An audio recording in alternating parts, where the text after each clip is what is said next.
Thank you. Okay, welcome back, everybody. A little break there.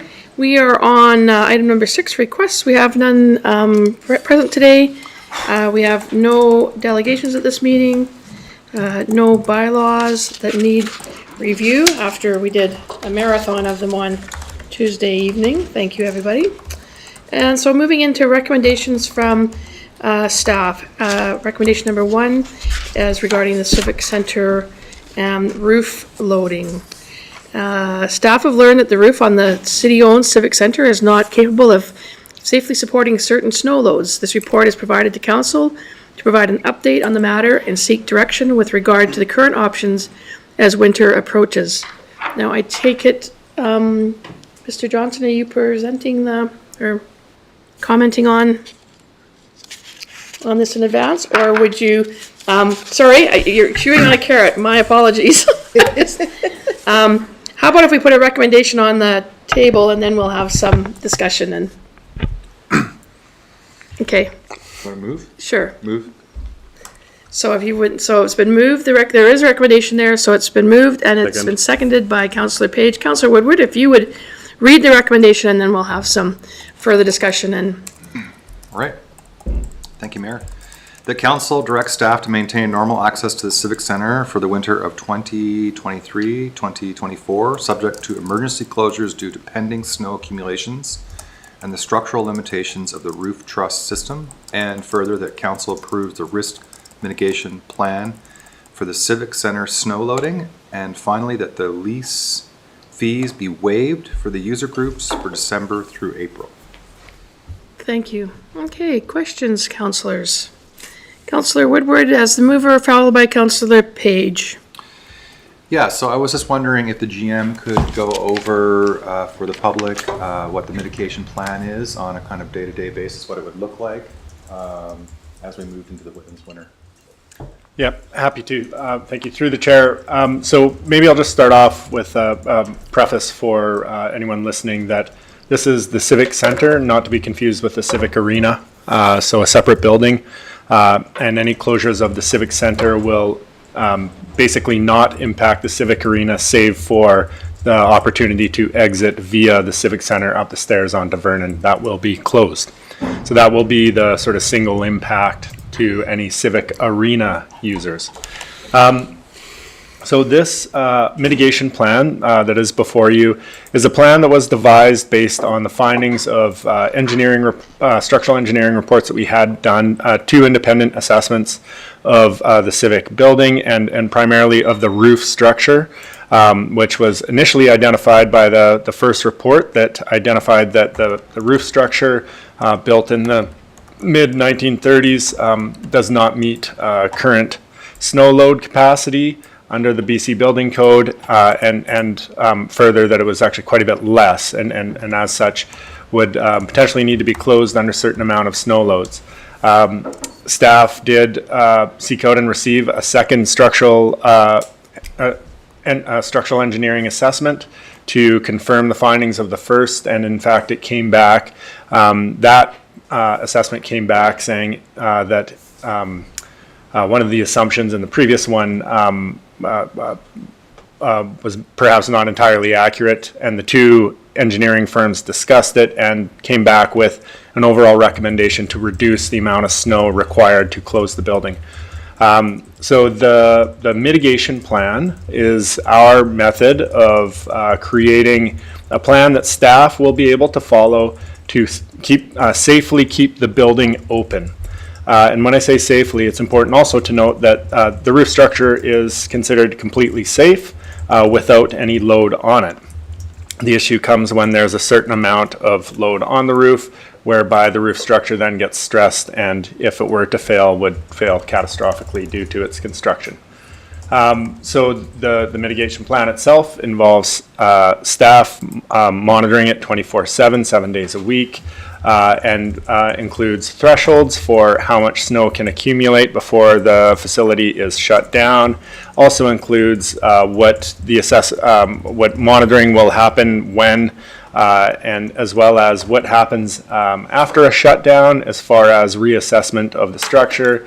It also states reassessment by senior management of the plan on a monthly basis to ensure that it is being followed, et cetera, et cetera. So in essence, this plan is the method that staff came up with of how we felt that we would be able to safely keep the Civic Center building open when it is safe to be open, and it closed when it needs to be closed. Councillor Tate. I have two. Oh, sorry, no, wait, Councillor Page, oh. Go. Oh, no, he's passing. To the CFO, would you be able to share with us the cost of waiving these fees from December to April, please? Sure. From a revenue perspective, as far as the lease fees we collect, as well as the payments we receive for operations and maintenance, which would cover utilities, it's approximately $5,000 a month. So if we did that over 4 months, that's $20,000. Presumably, if the building were to close, probably some of our utility costs would drop, the electrical and heating and that type of thing. But if it remained open and, that's the amount we receive as a funding anyway during the winter months for utilities and lease. As far as the operational costs, my understanding, and maybe Chris can speak to this, is that, I don't know that we'd be deploying any additional resources. There's always an opportunity cost, of course, that if you have staff doing this, then there's things that they are not able to do, but I know maybe you could speak a little bit more of how we managed to handle that with the staff we have. That's great. That's my second question. And sorry, just for reference through the chair, so I'm clear, sorry, the question is, how will we resource the staffing of the mitigation plan? Yeah, operational impacts, yes.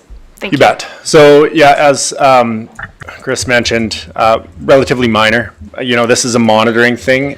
Really where we're going to see the impact will be the increase in after hours and over the weekend. So that's, as far as doing sort of monitoring, forecasting, things like that, that's something that, to be perfectly honest, our staff regularly does anyways for general operations around the city. So many operational staff are looking at that types of thing, whether it's going to influence how we might be doing snow clearing or how, in this case with facilities, what facilities we're going to have to pay attention to. So as far as the how onerous will be this additional monitoring, there's going to be some requirement there. We're going to be climbing up there and having a look and putting that in the day, but, we don't anticipate that this is adding, days of activity per week or even per month. Collectively, most of the change will be in the after hours and on weekends. And, really we're thinking, historically December and January is when we get those more sort of flashy precipitation events that result in the snow. And then once we settle into that sort of February, March, it's you can kind of see it coming from a lot further away typically. So we don't feel that it'll be overly onerous on day-to-day operations. Thank you. Councillor Page, and then back for a second time to Councillor Woodward. I'm good. You're good? Okay, Answered. Councillor Woodward. Thank you, through the chair. GM, could you talk a little bit about, it's a fluid nature, this plan, so this will be a day-by-day, 24-hour-a-day checking, which means that the user groups are also within that stream.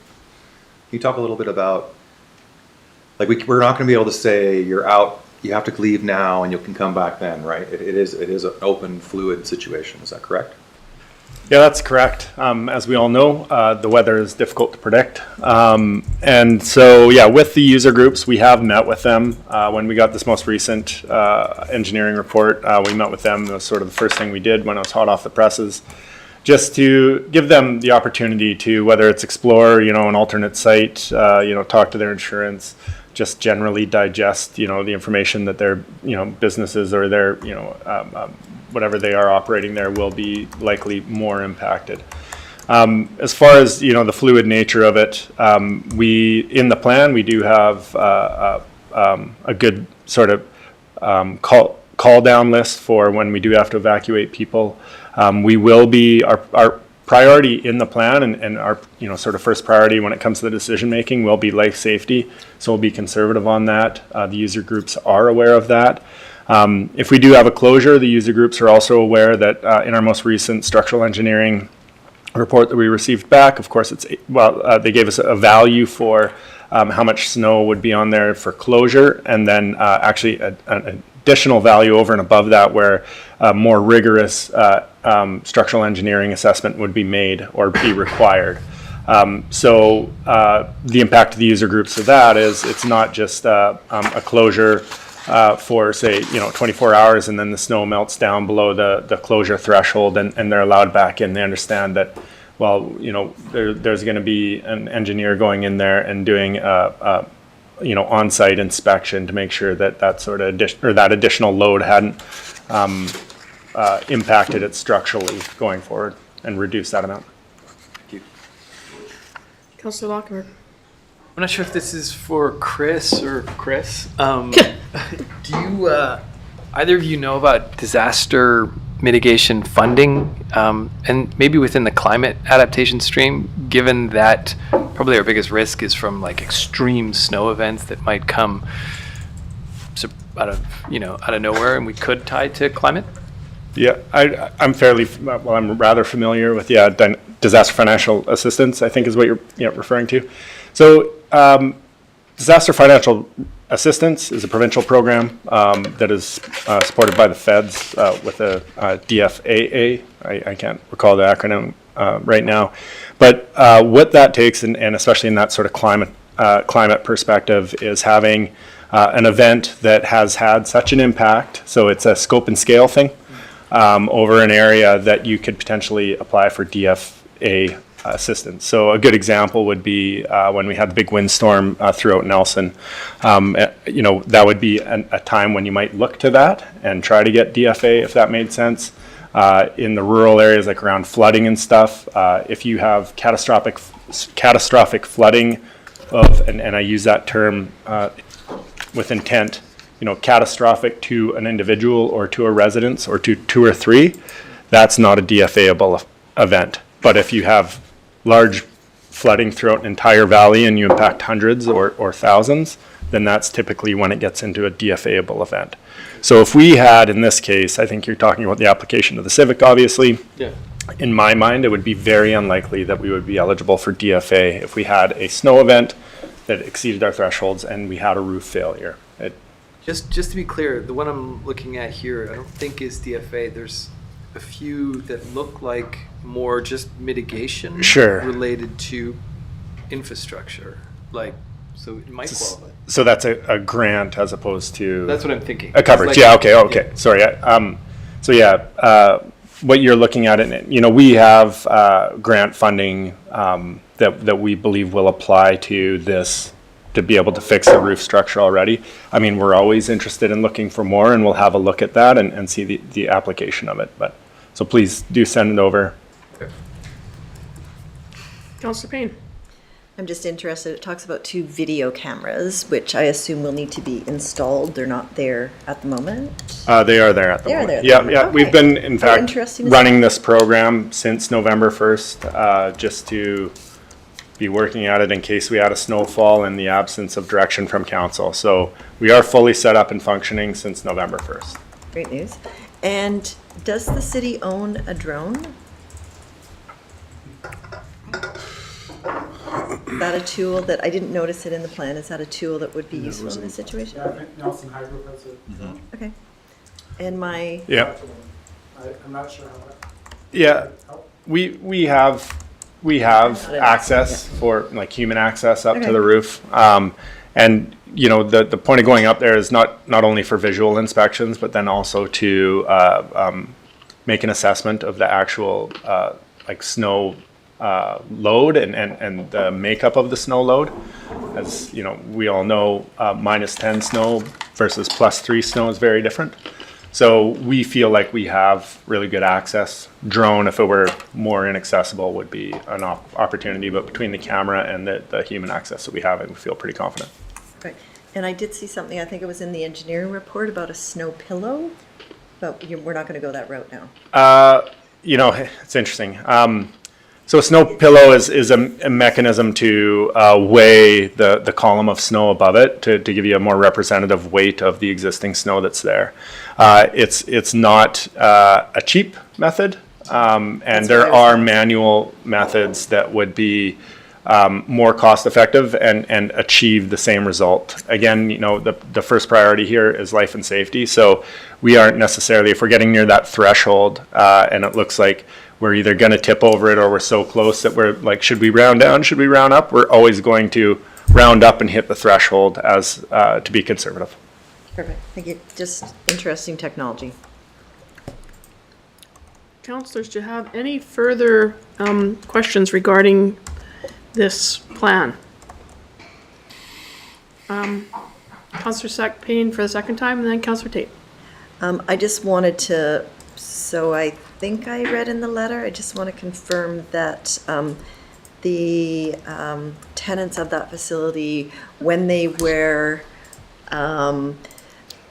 saw the choices of possible intermittent closures or closing for the season, did you get a sense of which way they were most engaged? To the chair, the quick answer is no. We didn't put it to them Okay. either. We did not say, are you going to close or are you not?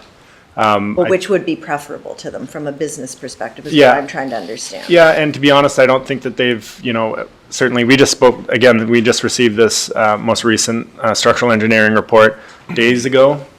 We spoke with the user groups on Tuesday, I believe. So this is quite fresh for them. It could change, and you know, if they all were to find another location and there's nobody using it, we would simply close it and remove the requirement to monitor. Perfect. And then because they're getting the rental reduction, they would have some funding to be able to move to another location. Okay.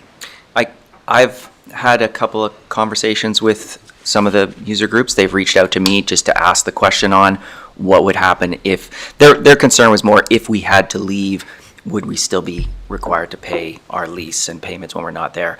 And to me, that didn't seem reasonable, that they would be having to pay for some space that they couldn't use.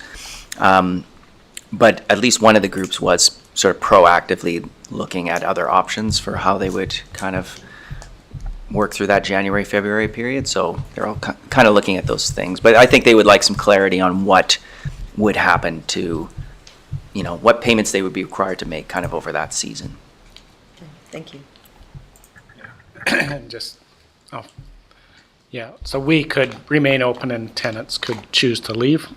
So it's not like we're saying, if we remain open, you must remain in this building. So will be their option, as Chris pointed out. If they all left, then obviously we'd just close it. But and you may make a decision down the road. If 3/4 left, would you say, no, it doesn't make sense for us to remain open and you close it? So those those decisions may come back in the future, if depending on what tenants do and what other space they find or find not, or do they find it practical to operate? Anybody else with a question? Councillor Tate. I actually had a similar question about the user groups, but something else tweaked for me, which is outside of the scope of this specific conversation, but clearly now we need to do more and different fixing than we've been planning for this building for the last couple of years. And so I guess it turns into bigger conversations about like what's on the work plan for next year that we weren't planning, and now we are planning, and so on and so forth. I think that we'll hear more of that as we go through the budget process, so we don't want to pull that out as a one-off when we have to talk about work plans and budget going forward for probably numerous amounts of buildings in the city. So, but do keep that in your notebook for further budget meetings. Councillor Payne.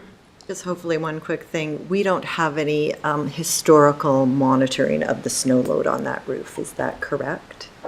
Because one of the things I remember coming up when the Sorry, that is correct. Okay. Yeah. When the energy retrofitting was being talked about was the fact that there was no insulation in that roof.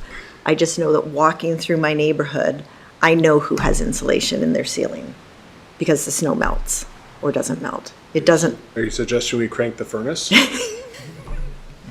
I'm not suggesting that. Well, I would imagine that the monitoring that we will do will be interesting for many reasons going forward at this point, that being just one of many. So Counselor Page. Less of a question and more of a pontification. I really appreciate the mitigation plan that's being put in place and the fact that we're uncovering this risk within the building as we work towards setting the stage for this building into the future. I think is really important work. This is difficult for the user groups, and I really appreciate that they're gonna, as much as possible, work through this difficulty. But as much as this is hard to go through the whole process, I think it's really valuable work to just get these things sorted and out of the way for future generations. Thank you, Councillor Page, and I would just like to take the opportunity, this was pretty difficult news, obviously for the user groups, but just internally for our staff. The facilities and engineering team has been working very hard to try and make this work, understanding the impact on those groups, and so to get the second engineering report and actually have the threshold come down was very difficult news for them. But, I would just like to point out, and what I pointed out to them is this actually, while it seems like a bad outcome, it's actually the outcome from really, really good work. Yeah. If we would have been functioning under the old threshold, the original threshold, we could have potentially been putting people in danger. Yeah. So it's just really, really good work, and I want to say to our engineering and facilities team, what a fantastic job they've done on this. Okay, seeing no further questions, we've had the recommendation moved and seconded and read, and perhaps, Gabe, you could just read the recommendation one more time and then we'll vote. Sure. As moved by Councillor Woodward, the motion was that council directs staff to maintain normal access to the Civic Center for the winter of 2023 to 2024, subject to emergency closures due to pending snow accumulations and the structural limitations of the roof truss system, and further that council approve the risk mitigation plan for Civic Center snow loading, and finally that the lease fees be waived for the user groups for December through April. It's been moved and seconded. All those in favor? Opposed? And that carries unanimously. Thank you, council. Thank you, staff, for all your work that you've done in that. And let's just hope it's a great El Nino with 40 feet of snow at Whitewater and maybe 40 inches of rain. And no, we don't want that either. The guys in the back will be really upset with me that are here from wastewater. And then we have just a nice sort of damp green Christmas in the city. Okay, our next item up is moving on into resource recovery budget meeting. So some continuation of that work. And who all is going to come forward? Are we getting, Chris, who are you having? I think we've got quite a few folks. Who's here. next? It's Who's sort of slot next? ourselves in. Yeah. I think that Yeah. Scott Johnson's going to show up as well, and pretty quick here at 2 o'clock, I think, right? Scott Eagleson, Or Eagleson, sorry. Yeah, He's here. Scott, Yeah. he's here. He's here. Yeah. Oh, okay. He's here. And I think Amy's going to open the budget presentation. Charles is going to provide a few slides. We're starting with resource recovery. Do that first, sure. Yeah. We, Does that work, Scott? waste recovery, Sorry. You all right with that? it's the opposite of what we had, but Is it? Oh, I'm sorry. sorry. I don't mean to usurp anything. it doesn't matter. I uploaded the 2 documents. I didn't know what order we were going in, so I wouldn't. Yeah. That was about So, Yeah. resource recovery first? Okay. On it. And I do just want to make a few comments. We had some follow-up questions from the last water and sewer budget meeting we had. So I've got some answers for all of you. The first one is regarding the SIP relining. There was a question on to date how much we've relined within the city. So we've relined over 27,000 meters, so 27 kilometers, out of a total of 86 kilometers in town, so roughly 31% of the sewer mains have been relined. There was another question about historical transfers to reserves. So taking out the other revenue, so connection fees, which kind of ebbs and flows each year depending on construction. Taking that out, the average kind of from 2019 to 2022 is 38 or 39% that's going into the reserves, which is very consistent on what we had budgeted to do in 2024 as well. On the wastewater side, we had an average of 56% going into the reserve, which again is very consistent on what we were aiming to do for 2024. The final item was just to do with the Kimberley water and sewer fees that they have. Interestingly enough, it's similar-ish to Nelson. So overall, in 2023, their water and sewer charges were $935. Nelson pre-discount is $1,234. After discount is $1,111. Since 2017, their water rates have increased 6%, and their wastewater rates have increased 42%. And so that's the difference is mainly because water had a 0% increase from 2019 to 2023, so a 3-year, and their wastewater had an 8% increase. So now they're a bit more of a 50-50 bill out there. Looks like they didn't continue that 8% increase for 2022 and 2023. We're not sure on the specifics, but maybe potentially because they thought they were going to go for those grants and they could ease up on those rates. But yeah, awesome. So now I'll pass it over to Charles, which is going to give us a quick overview and some updates on our garbage and recycling. Thank you, everyone. I'm here just to talk about garbage collection and recycling. For those who are not intimately familiar with our process, we have a bi-weekly pickup where the garbage and recycling streams are picked up simultaneously every second week. We have, depending on the day of the week, we have a Monday, we have pickup with 2 smaller vehicles, 4 staff, and those vehicles are heading into dead-end lanes and areas that are hard to access for the larger truck. And then Tuesday through Friday, we are using the one large rear load truck with 3 staff. That's Tuesday through Friday. So Tuesday is Latimer to Richards, Wednesday is Victoria to Latimer and Gyro, Thursday is Rosemont, Richards to Stibbs, and Friday is Fairview. And so essentially, in the summer months, we find that that works fairly well with the 2 small trucks on Monday and the 1 large truck on the rest of the week. In the winter months, what we've tried out last year and it worked out very well is that we, Tuesday to Friday, we actually, in addition to a large truck, we augmented with a small pickup or small garbage truck to help the crews out enter these hard to reach spots due to the conditions. In the wintertime, we have, we try to get into the snow lanes and plow them out in advance, but we find that with overtime, with injuries, this additional vehicle has really helped us reduce overtime and, more importantly, the injuries that are associated with people working longer hours. Excellent. Anybody have any questions?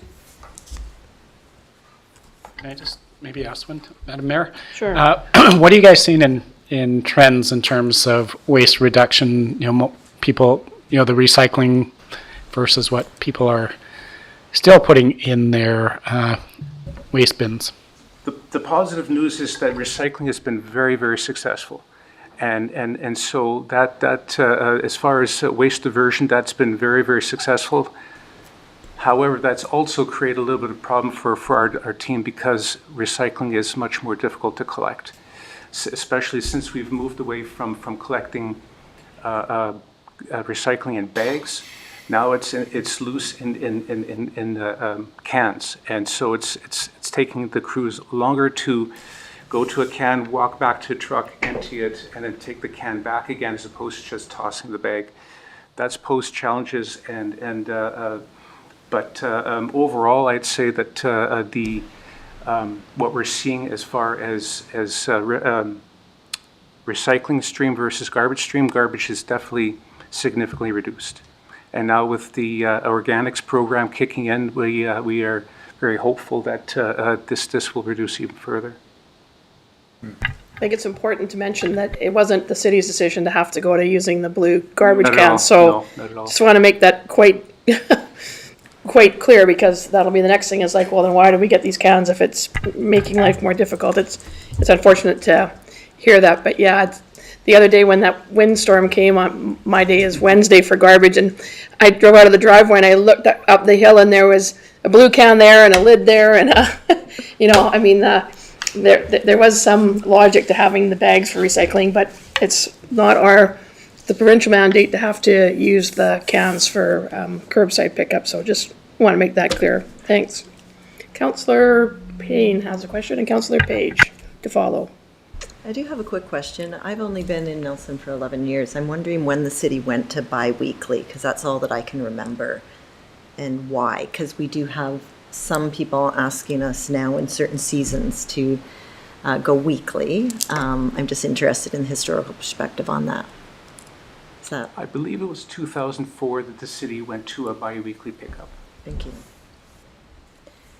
And can I just ask a supplemental? Sure. It's not really supplemental because it doesn't relate to that one, I don't think, but is there anything that you could recommend to residents to make it easier to pick up? I mean, in our family, for example, we don't always fill our blue bin within the 2 weeks, so we don't put it out every 2 weeks. We just wait until it's like full. Mm-hmm. Is that helpful, or you're stopping to get the garbage, it doesn't really matter, or? It actually would be more helpful just to put it out as you accumulate it, rather than wait till it's overflowing. Thank you. Because it's loose material. Yep. And so the staff are spending a lot of time picking up stuff that's flying around.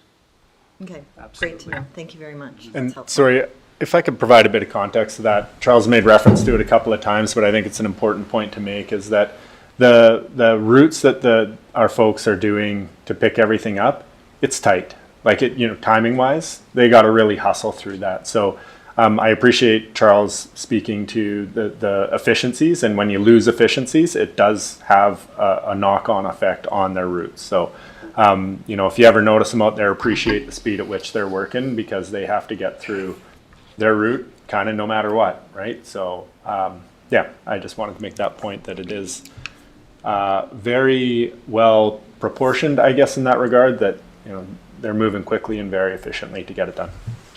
I would add, on the recycling, make sure you're only putting the stuff in your recycling bin that should be going in there. As soon as you put glass or styrofoam or all those other things, it really makes it hard for us to collect. So get your bins to the curb, make it easy to get to, and make sure you have the right material in the right bin, and so those would be, from my perspective, two really important things that would help us out. And there's no point in recycling if you're throwing stuff in there that ends up contaminating that whole collection.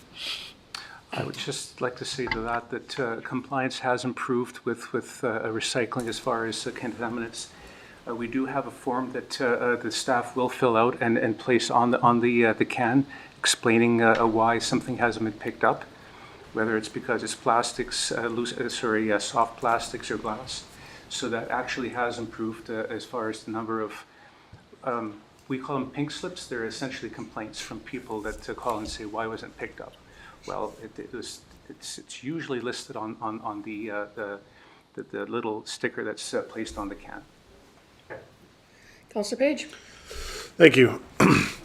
Question I often get is around the yard waste, the leaf cleanup, and how we currently don't provide that service on a seasonal basis, but we have processes in place for people to move the leaves off into the road and get it picked up.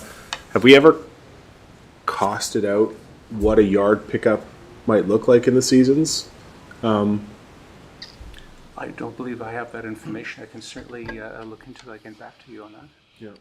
Yeah, we have done that in the past in various times over my career anyway, that we've had a few of those, and we get at the time it's about $7,000 a week to collect, I believe, somewhere around that number. So that tends to be and you saw if we're collecting all that would do the whole community, but I think that's kind of how we priced it in the past. It was So plus inflation. Yeah, I think Chris Jury would have well, I think you could just look at the collection costs that we have in the budget times divided by the 26 weeks gives you a pretty good idea of what the collection week costs. Okay, and then supplemental, mine's an actual supplemental, maybe it's. Glass pickup, it's the one piece that for most households, we actually don't, and we induce a trip that has to happen to deal with it. What would be required to actually provide glass pickup? Presently, right now, I think it would just require a vehicle going out, a separate vehicle going out and collecting just glass, because presently the trucks that we have are not equipped to collect anything other than what we presently are. The garbage truck has a compartment for garbage and another one for all the other recycling. Glass would have to be, we'd have to look into possibly creating another pass with another vehicle to pick up glass. But we wouldn't need anything special from the vehicle. Yeah, like our current fleet could do it, and Well, and it's not just glass, it's all those things that you have to take to the depot, Soft plastic, styrofoam. We wouldn't be able to pick up simultaneously with what we're doing right now with garbage recycling pickup. no, I appreciate that. Yeah, there's, your styrofoams, your glass, your soft plastics, all those things you have to take to the depot, right? And from a resourcing perspective, then you're looking at a different vehicle and an additional person. Because in the off weeks, the people that pick up the garbage and recycling on the off weeks are out doing public works stuff. So they are fully employed when they're not doing that. So it would likely mean, the resources and the vehicle to be able to do those routes to pick that up. Just to provide a full picture for you. So I look at glass and that glass has always been an issue. It's an issue everywhere, and sometimes it has to go back to the manufacturers and back to the province in terms of, having a client at the other end of the waste stream that's actually utilizing that product. I'm pretty sure that all the glass that's collected in the regional district goes to doesn't go to any kind of recycling plant. It probably goes to Udashenya. yeah, I'm mostly just worried about the picking up part. Yeah, so, but that's a bit of a problem, I would say, Councillor Page, with garbage, is that we put it out on the curbside and we think we've done a yeoman's job and it's disappeared. It's where does it go from there is really, I think, much more where people need to turn their mind, and we are well citified here in terms of the fact that we get all these services right at our doorstep, and I don't think we give much thought to where it goes after it's left the front of the driveway. So there are those concerns about where these products actually are going, and do they, at the end of the day, while we've done all this source separation in our homes, I have several different baskets that I separate into that I know full well that as much as I'm separating it, it's probably still ending up in the Udashenya landfill. Yeah, no, I appreciate that whole side of once it's been picked up and transported to. Yeah, we don't want to get people the idea that they're putting out their glass and it's actually going to some environmentally welcome use at its other end, so. Okay, one final. Yes. And so now that and this might be better when organics comes up, now that we have our drop-off locations at Safeway and at Public Works for the organics dry amendment, would we need any different vehicles if we were to have seasonal pickup of those 5-liter containers that people are filling up of the soil amendment to catch anything that's not getting to the depots? That is presently still under discussion as to the most effective means of pickup. Presently, we are collecting it and taking it to composting a site on over at Lakeside Drive. I know that. I'm still just for clarity, I'm talking pick up at the home for people who aren't actually getting them down to drop it off at, because people will be accumulating, and some will and some won't get down to the drop-off location.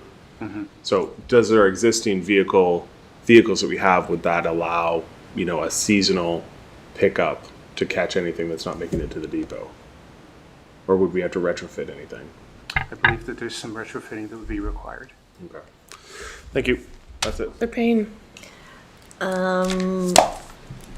I love the concept of how we can minimize our waste. And one of the things I read on the Municipal Information Network stuff that we get out is in Ontario, Aurelia went to a clear plastic bag.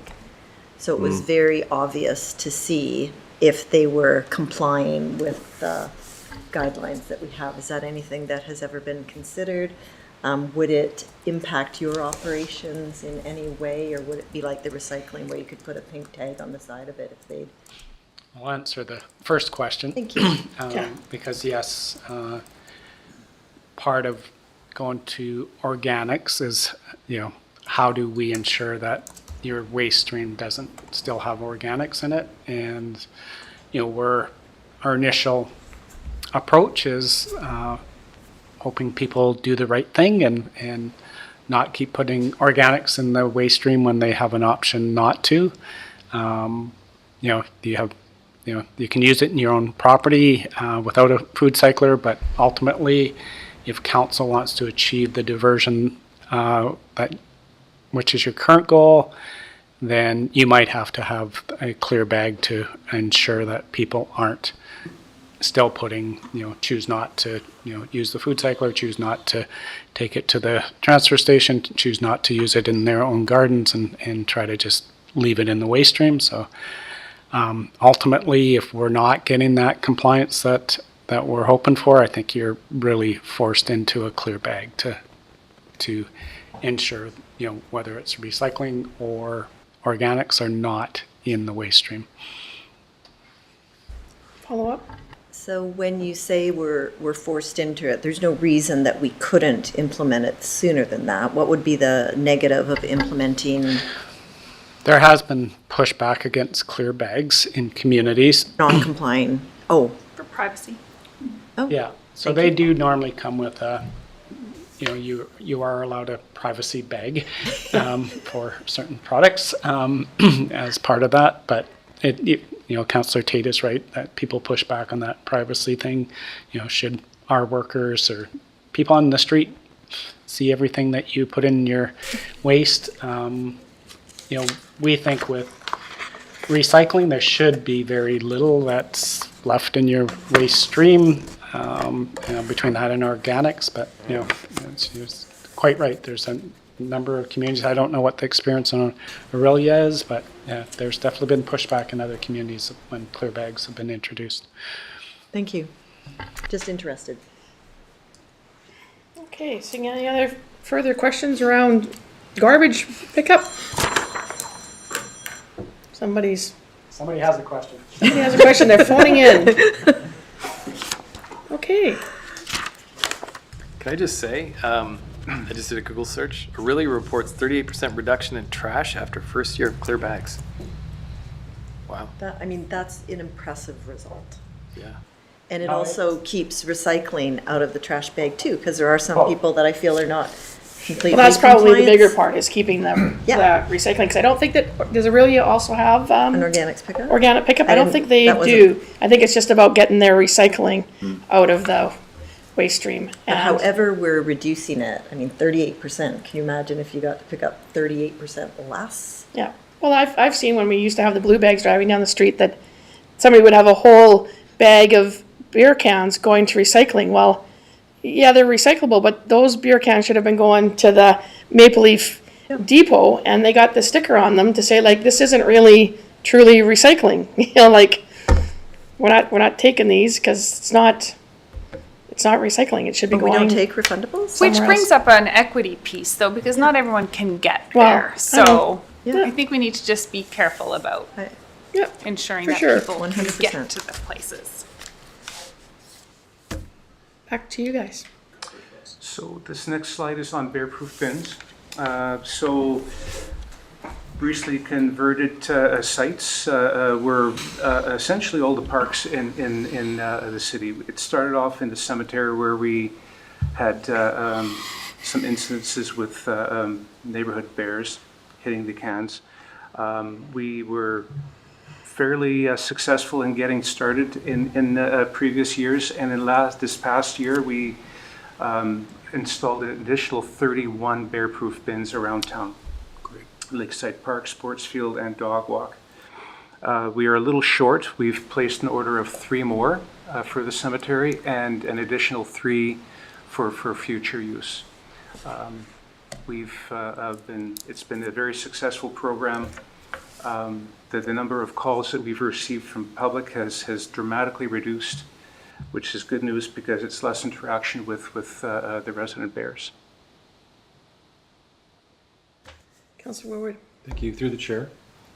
What is the cost of a commercial bear bin like this Approximately $1,500 per bear bin? per bear bin. That's not including installation. That's just the cost of the bin itself. Okay, it's a considerable cost.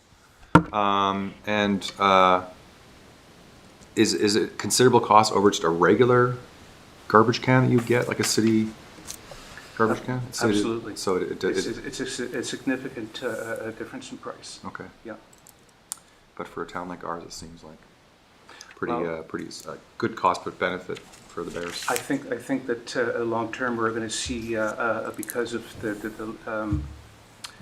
fewer call-outs, whether it's us picking up garbage that the bear has scattered or conservation officer having to come down and deal with a bear that's attracted to these sites. If I can go off on a little bit of tangent, we've also been very, very proactive this year in cooperation with WildSafe BC, and we're reducing the number of attractant trees around city boulevards. Just trying to minimize again the attractants that we have in town. Thank you. Thank you very much. Councillor Payne. I'm interested to know, and maybe I missed this, I didn't connect the numbers, how many more locations you feel we need to install bear bins in? Was that 3 to 5? We identified that we were short 3 3. locations in the cemetery, and Okay. then we just proactively ordered 3 more, just because we know that there's going to be some future use for these in the near future as well. Okay, and when if I may, when the bear bins are installed in the locations, I mean, I'm thinking of Lakeside Park and I haven't been there recently, are the sort of cement garbage receptacles that were there, what? Ads? No, the the other garbage cans. The round things with the The lids other that the garbage bear cans that are just taken seemed to away. think was the, are they removed and The- placed? The Yeah. aggregate cans, Aggregate, that's what it is. they've been removed, Okay. and we actually have them right now stockpiled at the moment for future Fire sale for consideration. what those, to or- use. Yes. And if I may, through the chair, Councillor Payne, one of those aggregate bins you will see in front of the hub, excuse me, in front of the hub, if not today, in the coming short days. Well, that's great news, To thank tie you. that all together, that was a request from the hub to have a garbage can out front, and so a nice heavy aggregate one, perfect for that Yeah, spot. perfect. And was removed. Another question, Councillor Payne. I just have one last question. I did read something recently, and I'm sorry I don't have all the details, but that the North Kootenai Lake Tourism also got a large delivery of, We're waiting to get some clarification around that, so it was the new. Whether any of them Kootenai would Lake be- Tourism yeah. Society did get some funding for, that was actually, I don't know why it's in the news now, it was actually applied for quite some time ago, but again, like most grants, it was probably because it just took a while to actually filter down to where it needed to get to. So that's still under review, and right now they are without a executive director, so the communication lines are there, but they're not as easily accessed currently. The other question, Councillor Payne, and then Councillor Tate. are you sure? I just have one more. I do hear requests on occasion, and I know we've done this in the past, but to have bear bins for residences available to purchase at some subsidized rate. Is that anything that we would consider going forward, particularly in areas that are closer to the wildlife interface? So I think you're aware we did do a large purchase a few years ago, and it took us a while to get, to distribute all those or people to purchase those. We have talked to WildSafe if they went out and got pre-orders with the amount, and we found somebody that could manage them, we could help facilitate it. I don't see us being that distributor again. That was a lot of work and, tied up our yard and staff for quite a while. So, so that would be an option that we talked about if you wanted to go out and get pre-orders, and we found somebody that would, you could do a bulk buy and do that. Our goal is with the organics program is get that organics out of the waste stream so it doesn't become an attractant. That's the path we're on, and hopefully we're planning to have all those units distributed in 2024. So it would be a really short-term benefit to have a bear-proof bin. There shouldn't be anything in it that once we have the organics, that should be an attractant. Thank you. We ended up at the end of the day selling majority of those bear-resistant bins to actually people in the regional district because there wasn't sufficient uptake within the city boundaries. So, and that was a result of the last time that we had a fairly substantive amount of bears that had to be euthanized. Yeah, and I think that's the other part of it. There's a heightened awareness right now. And I can't remember it being when I was here unless I just missed it. But it's been a little while. And we did have them there in the workshop for quite some time. I remember them stacked up in the entry there. So. Wish I'd known. Okay, any further questions? No, Councillor Tate, you had a question, sorry. Nope, carry on. Thank you. You sure? Have you on my Yes. list? Okay. Okay. Can I just ask one other thing? The downtown, because people are concerned with bears in the downtown. Just talk to what our collection has been in the downtown to mitigate any of those concerns. We presently have downtown a cans that do theoretically separates recycling from garbage. It's not very successful. Overall, because we are picking up garbage a minimum once a day, certainly early in the morning, and as needed, we do a second sweep through in the afternoon. We haven't really had many problems with any garbage strewn about or any conflict with bears. Councillor Payne. Okay, I'm sorry, I'm back. So I remember now why I felt the bear bins, the resident bear bins may also still be of use, because there's still going to be things that won't go into the recycling. And I'll use one, baby diapers, disposable diapers. So there are still attractants. So is there any way, well, if we could just consider going forward, if there was some sort of incentive. If we don't want to carry the inventory, could we give some small incentive for people who would like to purchase their own? I just put it on the floor for future thinking, because there will still be things, and I've got a list here, that will legitimately still go into the garbage stream because there isn't an alternative for them, as far as I know. I don't know what else you can do with a disposable baby diaper. Cat litter. I don't know if I would. I think that it's been a while. I agree, Yeah. Councillor Payne, that it's worth discussion. I think, though, the trick here will be to try to find a partner and look at the pre-sales. Yep. Those bins that we did have that sat here for, like, I would say we probably had them in inventory, and I've got nobody sitting in the back there that can tell me because I haven't been here long enough. I would say by the time we got rid of the last bin, it was probably 4 years that we had that inventory sitting there. Those bins were purchased at a considerable discount because they were a bulk purchase. So we weren't giving anybody any incentive or discount, but they were buying it at a substantially less cost than if they had gone into Ellison's or Maglio's or Rona or Farmer Supplies. So they were, to a certain extent, discounted and incentivized in that manner. So again, yeah, and I know that the URSA project has also looked at something like that. So I think, one of those groups, Wild Safe, looking at people getting a list, that I think that it's possible to do a bulk buy. Okay, But I think we that'd need be a partner. perfect. That's all I'm interested in, being friends with the bears. Thanks. Organics, looks like it's the next slide. I think, Charlie, your release, Charlie? Charles, sorry. Thank you very much, Charles, everyone. Charlie's, and then can we have a few more Chris's, please? We got lots of Charles and Chris's. Yeah. Thank you very much. Okay. I'm just going to fill the airtime here with a couple things. Oh, okay. Yeah. while these guys are coming up, I'll give them the chair though. Yeah, it's about $10,000 a week for in labor and equipment charges to do garbage pickup. I'm assuming no change in the tipping fees, that they'd just be, I didn't multiply that out so that, you know, be the same amount, you just have less waste at the time. But one thing to keep in mind, and I think Charlie Henderson mentioned this last time he was here, is those crews that go out and do the garbage on the off weeks, they do other things in the city. So Public Works, Scott says he uses them in utilities. So then you have to think, okay, if we have someone every week doing that, then how do we sort of fill that gap?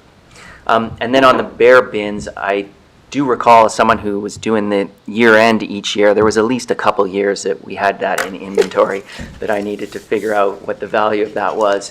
And I know in the beginning we prioritized City of Nelson residents, but by the end it was just open to anybody because we had quite a bit left over. Oh, yeah, okay. I think you're staying right there, Chris, sorry, for another minute. So we have Councillor Page and then we have Councillor Tate. Can we, for budget consideration, put in a spring and fall yard pickup week for consideration? You want us to price that? Is that what you're asking? Yep. I want to price it and I want to have the debates when we're having those discussions about the overall budget. Okay, thank you. Councillor Tate. I don't know how to go about encouraging the school district or however we can get bare bins at our schools. Yeah. I don't know what we can do as a city, as a municipal government. I don't know if it goes to the district or to the province and if it's their operations, but that's a big one that could use a shift in our city. And then I know that there's a few commercial businesses that also have quite a lot of waste that are problematic for bears, and I don't know how to go about addressing those specific repeat offenders. But there's some bylaws in place, but what else, or how else? So, yeah, let us look at our waste management bylaw. I Okay.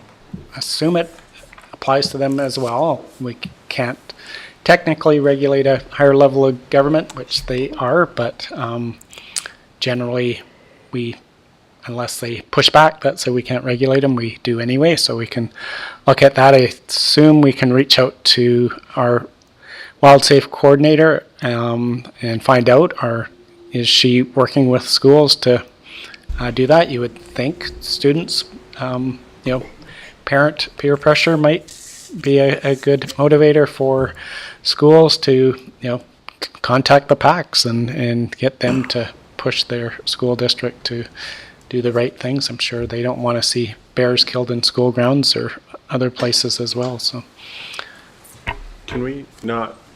I agree with Councillor Tate. Can we not send a letter to the school board? Send a letter. We can send a for letter sure. to the school board. I mean, that's not an issue. I mean, staff can talk to staff.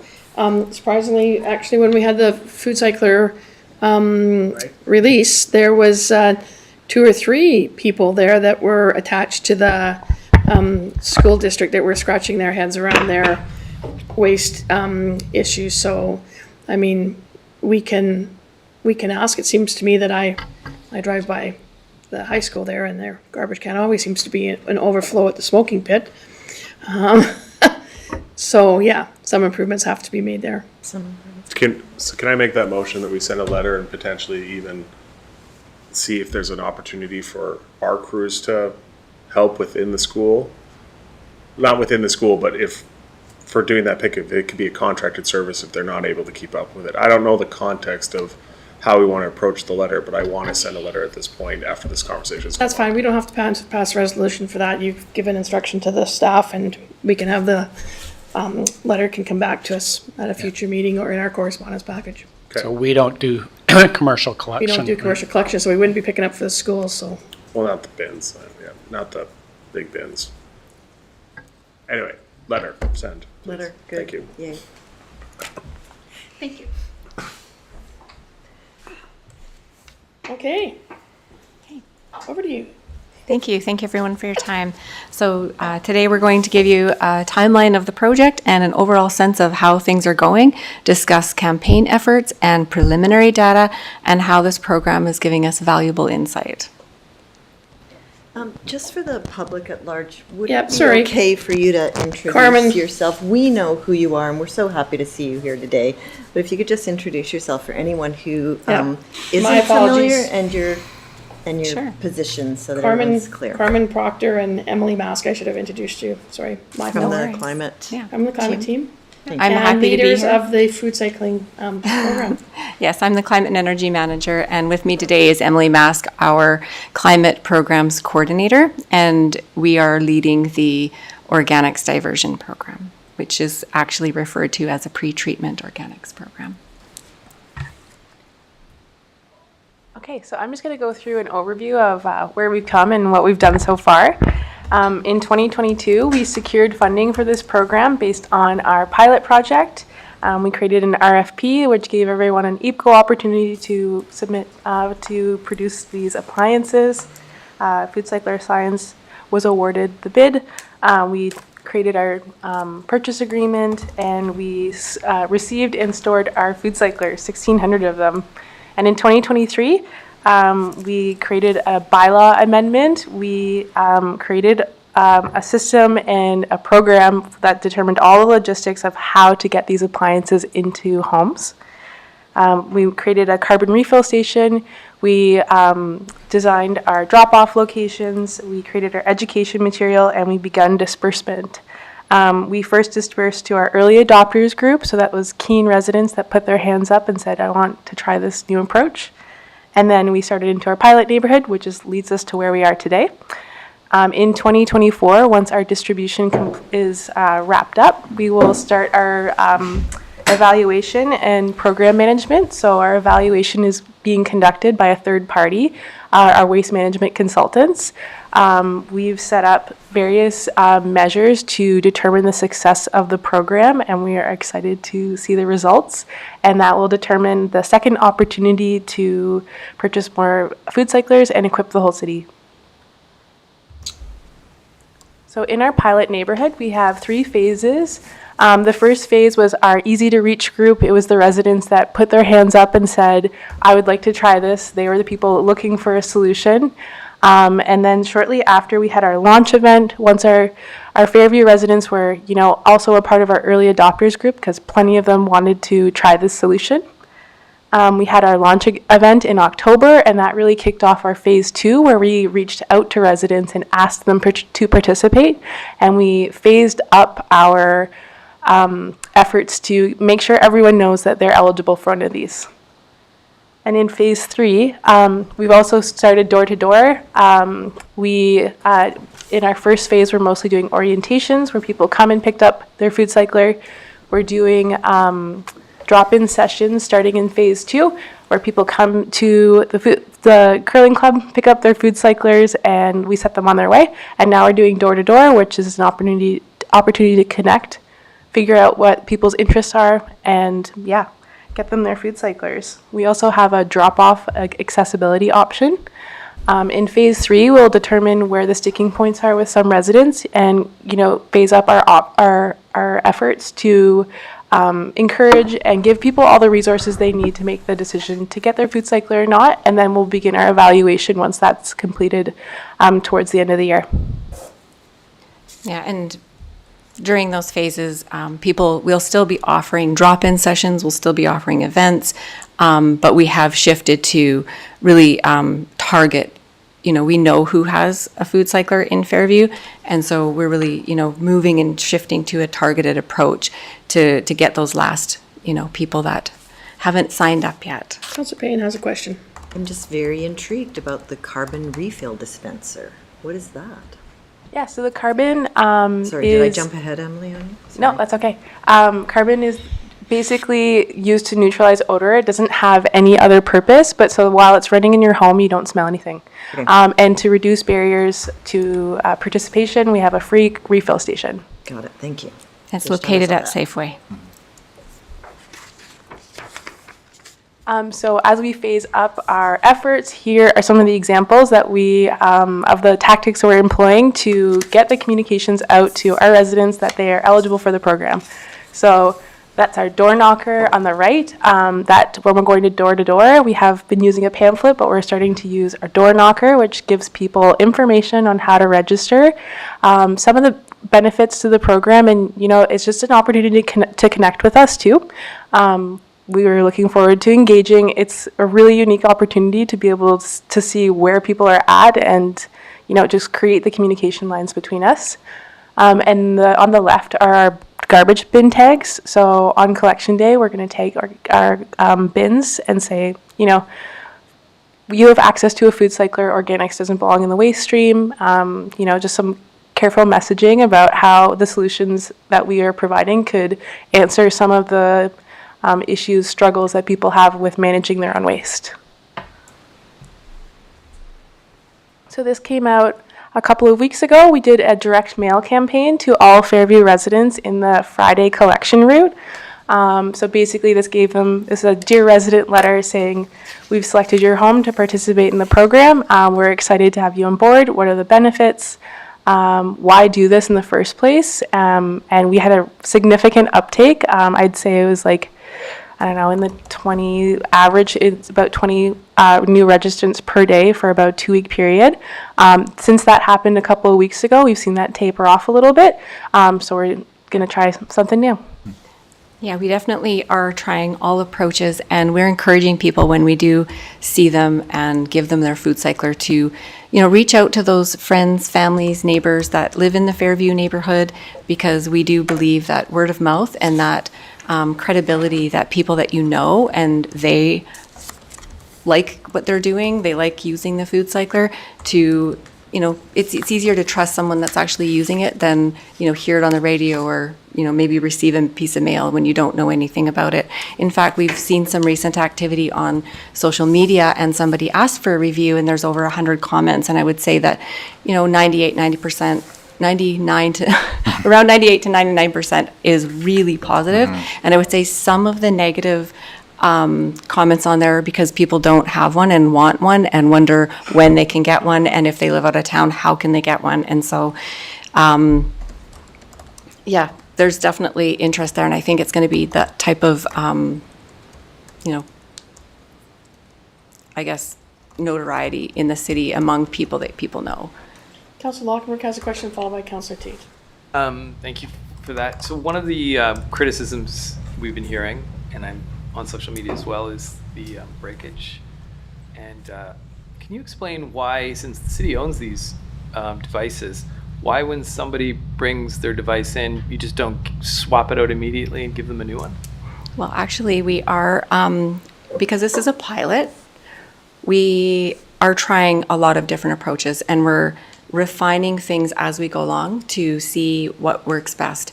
And in the beginning, as we did notice that there was some repairs that were being needed, food cycler staff came and they actually trained Emily and the team. And so we are actually able to do a very quick repair in some of the parts, or it's a modular design. So we're able to, instead of sending the whole unit back for a full replacement, we can actually fix different components and things like that. Because we are really focused on getting these out and getting them used by people, we are actually shifting to a replacement program now. And what we will do is, we're still working out and refining the logistics, but we're going to either stockpile the ones that need to be refurbished and repaired and get to those when we're not focused on the delivery of the units, or have a local repair shop help us with that. We're working with Food Cycler right now just to work out some of those logistics. But so going forward, as people do have a repair, we're going to just be like, thank you, and here's a new machine. I just have a little bit to add there. I think of it kind of like if you get a bicycle, you want to know that the bicycle you're getting back is the same bicycle that you gave them. And the people that are getting their repairs, it's like you want to know that the thing that you dropped off is repairable, it's staying within the city, it's not getting shipped off, and it's not e-waste. So that's one of the things. Just to follow up on that, I think there will be a few people like that. I think the majority of people will be like, just give me my replacement, I don't care. I mean, that's the response that I've heard from people. Mm-hmm. So what I would recommend is just ask, do you want the same one back, or would you just like a new one? And if they say, ask any questions, then you follow up. But otherwise, getting them back, I think, would really resolve some of the criticism that I've heard, which is from the people who love it and then have had to get it repaired, the delay, and then not being clear why they needed to wait. Just give me another one. you repair that one and then pass it on to the next person. So I would default to that, and it sounds like that's what you're going to do. We are shifting to that model. Yeah, and just fault on that, I think that first batch food cycler, certain of those have fan problems or something. I think is that what it was. So we could give you another one back, and it could have the same fan problem. So, I think that's part of the reason we wanted to repair the fan, so you wouldn't have the same problem with the next machine we have. But Cool, thanks. Councillor Tate? I was going to talk about when mine broke, but we're good.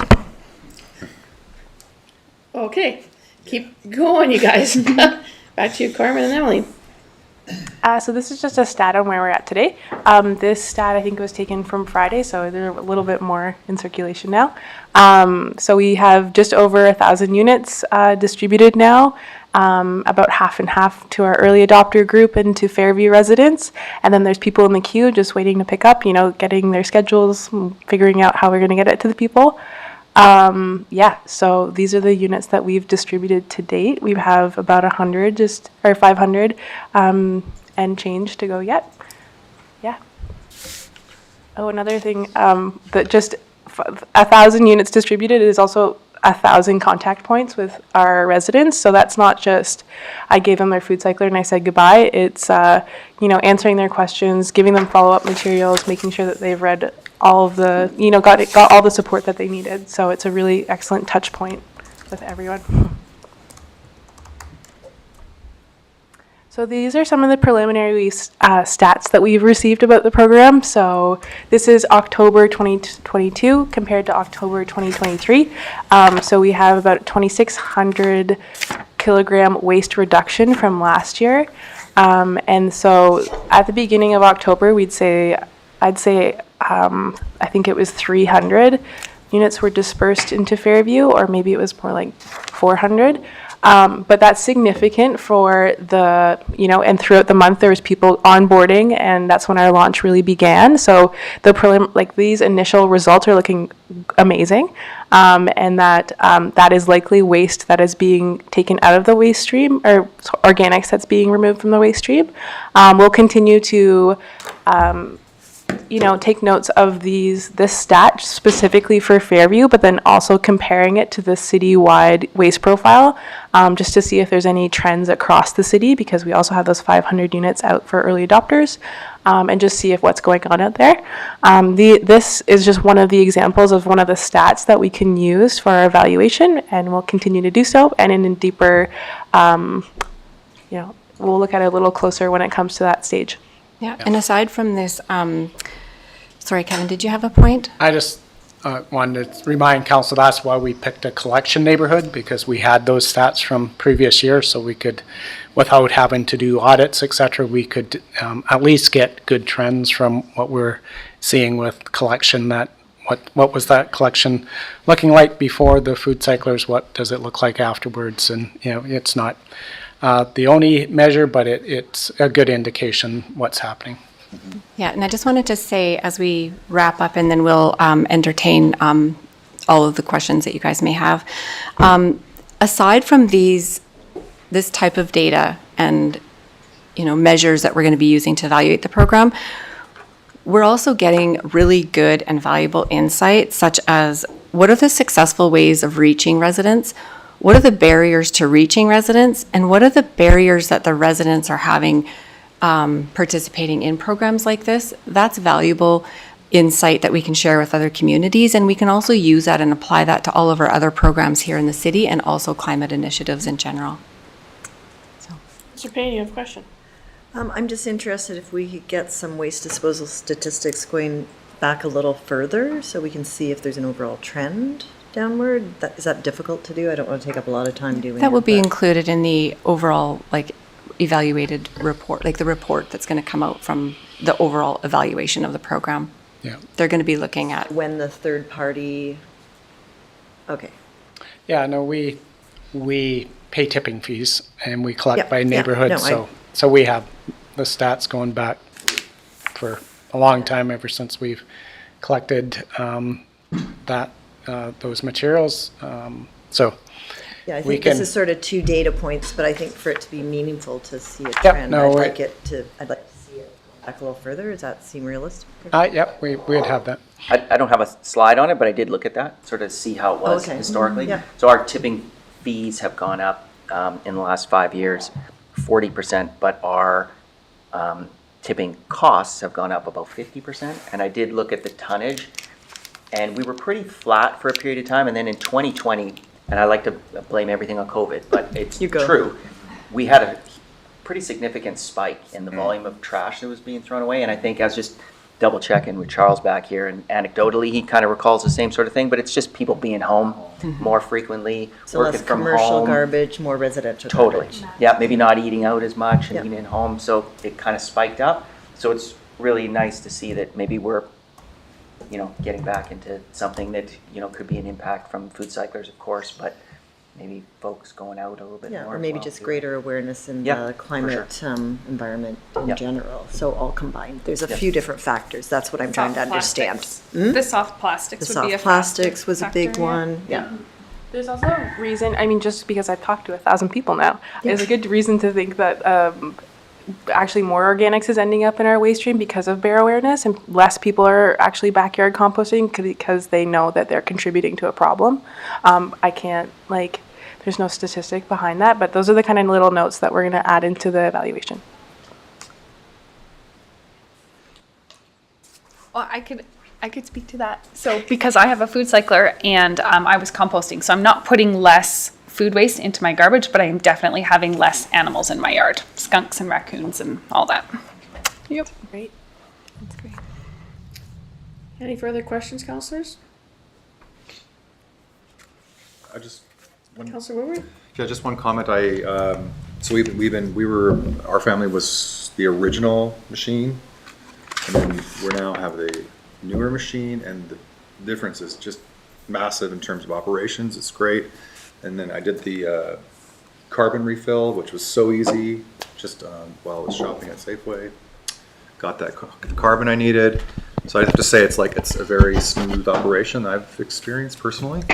And just the amount, it's incredible the reduction of what we're putting in our garbage can. And so I think that people will definitely feel that so much less going out. And I think the other part I think that's important people to recognize is that, as the tonnage goes down, it's like we're really just dealing with not hauling water, essentially, right? We're steaming off that water off the product. So it's just like we're not moving water from one location to the other and not burning fossil fuels to do it. So I really was congratulate you guys on this. It's really a wonderful program. And I think maybe just you can mention too that a little bit about how other municipalities are actually watching what we're doing.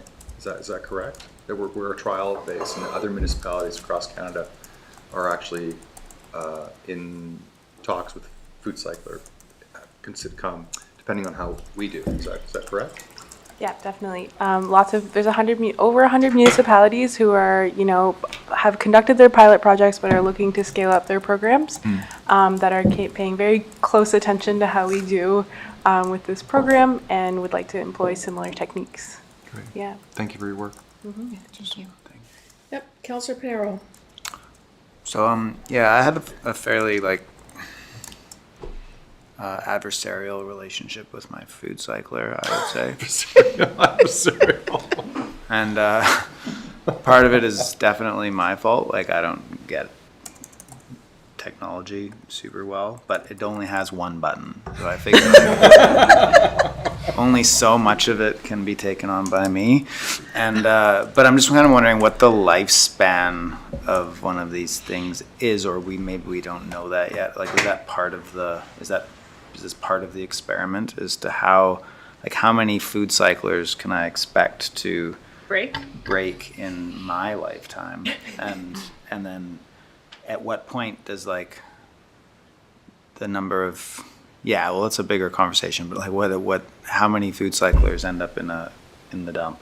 Yeah, it's a great question. I can ask or speak to that. So they all come with a 7-year warranty. So 7 years. Yeah, so they'll have at least a 7-year life.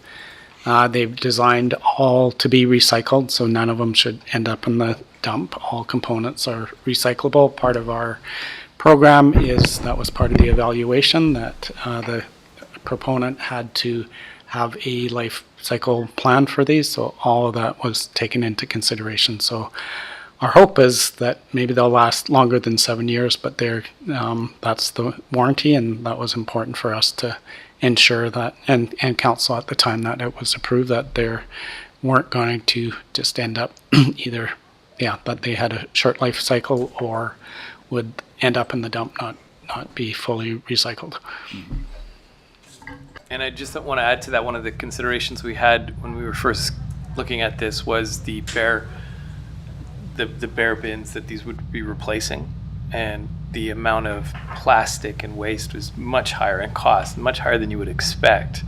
And so there is, at the very end, damage and all the rest of it. So it's actually, it's not one for one, but it's not like this is just a new bit of hardware that's coming into the world that we're adding to it. It's actually kind of replacing.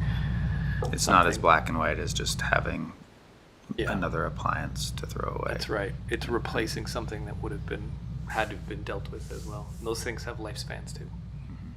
Unlike my last fridge that lasted 8 years to the day. That's planned obsolescence.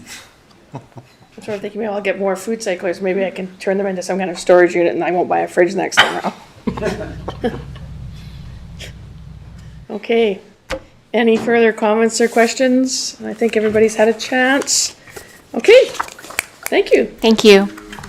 Oh, actually, Mayor, Well, I sorry. have a question, but probably for Chris, but maybe Okay. for Emily, which is the part of our deal with Food Cycler is that recommend referrals to other municipalities that adopt it, then come back to us. Has there been any progress, or can you report on that at all? Yeah, I've been in conversations with 2 municipalities, and I have a call lined up for next week, and we're just keeping track of that right now, and they are really just waiting to see what our results are before they make any moves to, get a program going. Okay, and so for the public that might be watching, or for anybody who doesn't know, can you explain what this program is that I'm talking about? Or Kevin? Is it okay to talk about Yeah. the deal? Yeah, for sure. I don't remember the exact logistics of it, but if other municipalities decide to do this for their organics diversion, and they use a food cycler in this sort of the same manner and model their program after ours, because of using our program plan and our expertise and our lessons learned, then we will get a financial kickback from that in some way. I can't remember the particulars on that, We sorry. don't use the word kickback in local government. No, we don't do that, no kickback. Big. Yeah, basically there's a royalty. We call it a royalty based on others adopting our plan. So we're not only just having the program, we're actually developing a way, how do you implement this program. It's what we'll offer is a turnkey opportunities to others. As you've seen from our program, there's a lot of effort to put in it to figure out how do you make this a success, and the idea is we can save that from other communities by us just here's the how-to, and here's all the resources behind here. It's just a turnkey thing, and we believe there's great value for another community just to, I'm going to buy the program instead of trying to reinvent it myself. So that's what you're referring to, and Carmen's already having some folks discussing that. So that's where we're at with that. I would say there's a lot that are really keenly watching what we're doing, and I think a lot of residents too are asking their local governments about this as an option. We've had a few events where there's a lot of people that live outside of Nelson that can't get one, and they're very envious of those folks here, and so they're saying like, well, how do we get one in where we live? And I just let them know, like, just talk to your local government, talk to your city council, your area directors, things like that. So we did some tabling at Safeway, and we've done a few events where we've actually been able to talk to people and not just targeted to Nelson residents or Fairview. And yeah, just so much interest. Really. Councillor Payne. Sorry, there was one thing I had written down. The garbage bin stickers, so I don't put out a garbage bin. Are you putting them on recycling bins as well? Okay, thank you. Just want clarity. I know it seems like a small point, but, and you can just buy one. You can buy a food cycler. Yeah, so if people we really let want people one. know where to buy them. We do let people know Yeah, yeah, also yeah, where yeah. they can buy them. And lots of people actually had come when we did table at Safeway, and they live out in the valley. They'd said actually because they had such a bare issue with their compost that they actually did purchase them through Vitamix, and we're super happy with them. So it's nice because we had the food cycler right on the table, so they're recognized like I have one of those. But yeah, for the bin tags that we're going to be trying, it will be on the recycle bins. Oh, okay, so it hasn't gone out yet. It's just, No. Okay. No, these are just sort of like efforts, campaign efforts that are in the hopper. Looks great.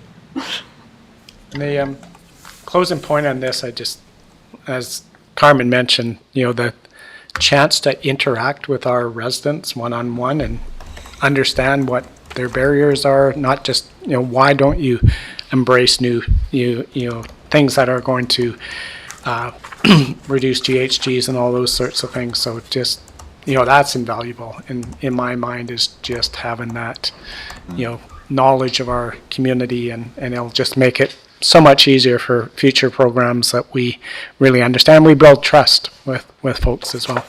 Well, for that. And then just as a closing, if I could too, because you guys are also, really in touch and engaged with residents as well. Emily's done a fantastic job at building the resources on the website, and just to refer people there. If, Rick, I know that you mentioned that you had some, comments come to you. It's really helpful if we could we're capturing absolutely like almost every piece of data that we can, as far as like even when they're door knocking and people are, hesitant or they're uninterested or they're super interested. We're trying to track those reasons, and just really want to encourage people to refer them to the website, to come into the organics email, so that we can know, like people didn't like the loaner or the delay in getting, they would have rather a replacement. Those types of things, that's really valuable in a pilot for us to assess like how things are working out there. Okay, thank you. Thank you. Thank you. So I think we're gonna have Chris come up and do the budget with us. Not to put any pressure on Chris or the rest of us, but we'll take a break once Chris does the budget presentation here regarding this aspect, and then we'll have about a 5 to 7 minute break before we dive into water. Okay. First of all, comments on the logo? Anybody? No? All right. We're recycling dollars. We're recycling the money? I don't know. I thought it was good. You were all like, that was really great. What do you think? Yeah, I thought That might be what the federal government does when they announce the same money 10 times in a year. Yeah, around and around. Okay, moving on. So just kind of a brief recap on the history of how we've had with the fees here. We were, back in 2019, it was an annual fee of $40 and $1.50 per tag was the fee. We did increase that in 2020 to $75 fee and $1.75 for the tag. Initially, that was so that we could roll out the blue bin program, that we provided everybody with a blue recycling bin. In 2021, we kept that $75 fee, so that in anticipation of needing to kind of build out this organics diversion program. So we started putting that into our resource recovery reserve. 2022, we increased it to the $100 annual fee, again for the same purposes of the plan, and we could help fund the pilot program. And we kept it at those same rates for 2023. How many, if I multiplied that increase by the residents, is that how I would get the additional funding that's coming in to cover those costs? Yep. So what Yeah. would that? The $100? Not the residents. The Yeah, households, Sorry, yeah. that's what I meant. Yeah. That's what I was going for. So how many households? 5,000 and? Just over 4,000 that get residential, I think. 4,000. Oh, just over, yeah. Yeah, 4,000 and something doors. Yeah. Okay. Does that include the suites where people are paying double? Yeah. Yeah, that's the number of, yeah, Yeah, okay. It doesn't include multifamily at this stage. Right. To figure out how we build Yeah. for that for the organics, is there, Multifamily and, like multifamily apartments, right? So, or condominiums, right now, we don't collect. right, I was gonna say we don't collect, so we yeah. can't. Yeah, they're not in this, yes. Right. But on the so That's for the organic fee. side, they will be part of the organic side, so we have to build them for organics, but not waste. Yeah. Which reminds me, that was one of the things that I've seen in the selection of the multifamily in Fairview. Has that been completed? But I can take that back because I missed that. Yeah, we'd have to work out what a fee structure would be, considering we're not picking up your regular waste, just the organic, so how would we sort of work that piece in? Okay, so 4,000 times the additional 35, that was originally to cover the blue bins. Yep. And then we increased it again to cover the food cycler. Yeah, or the organics program in whatever way or form, shape or form that kind of translates to. But at this point, we're moving in the direction of a food cycler. And I wouldn't say it's not every dollar, because obviously waste went up as Yeah. costs go up as well. You know, the cost of your truck, your labor, all those sorts of things go up as well. So we're collecting, you know, that fee is going to reflect some inflation on the waste side and recycling side as well as the organic. So I wouldn't equate, you know, deduct 2019 from 2023 and say that's all organics. Part of that would be just those other programs. But it's obviously significantly more than inflation in those numbers. Yeah. And so we don't look at waste collection as a fee for service. Yeah. Overall, Yep. resource recovery, all, Resource recovery, okay. right? So waste, recycling, Yeah. and now organics, right? So, you know, that originally, when we got to 40 or 75, that was basically covering waste and recycling. 'Cause we don't, you know, we don't charge separately for recycling. Yep. Are we allowed to? I would think Well, you we can do wouldn't whatever. want to because we want to encourage people to recycle Well, enough. you're paying the fee. So we're collecting waste and recycling for that, whatever, $60. Right? So we don't say half your time is spent doing Yep. recycling, half is done waste. When we get to the kind of final slide and it's got a lot of numbers, it's a big spreadsheet, that's, you know, the whole program is self-contained. So the fees pay for the operating costs, pay for the capital to replenish the reserve, to then be able to buy more capital. So it's all self-contained in that one service. I guess I'm using, you know, one of my, begin with the end in mind. So our objective in waste, God, I'm getting the wrong name, waste recovery? Resource recovery, yeah. Resource recovery is to minimize. I mean, optimally, we would have 0 garbage bags hitting the street. And we would have recycling and organics. So I'm just trying to think, how do we move forward to that ultimate goal, whatever that is? And a lot of it is manufacturer responsibility in how product comes to us. So that's a part that hasn't been fully, I don't want to say exploited, but focused on yet. But I just want to make sure that this message is clear. The way we bill for that is clear to help people move towards that end that we have in mind. But I want to make sure my end in mind of 0 waste is, that's what the city would optimally want to be at, right? Yeah, Is that correct? That's the outcome we're hoping. Just remember, we're only part of that. We're the collection Yep. part of that, right? We're not the, you know, the disposal part of it, or who deals with the disposal. So that's the RDCK side of it. You know, the regulation side of it is the provincial government side of it. So our primary role in this system is collection, but more active role on the organic side. So that's a shift for us, going into actually being the body that actually does the reduction, as well as, whereas the other ones, we collect waste, we collect recycling, and that's why we do have a tag price on waste versus no tag for recycling. So that's, or no additional charge, when you drop off your organics, we don't charge for that. So that is the mechanism that we have in place now is to charge for waste in addition to the fee, the annual fee you pay for the collection. We charge for the for actually producing the amount of waste and putting it in a bag. So that's the system we have now. But we're talking about now that the annual fee isn't just for a collection, it's for these additional services that come online each year. Okay, thank you. Yeah, so that's why they're not volume-based. The garbage is volume-based, that's why we have tags. The rest is a flat fee just to recover our collection costs. So that's the encouragement. So you're not going to pay any more for, you're going to pay more for, you're incented to produce less waste and just have the collection fee, right? Yeah.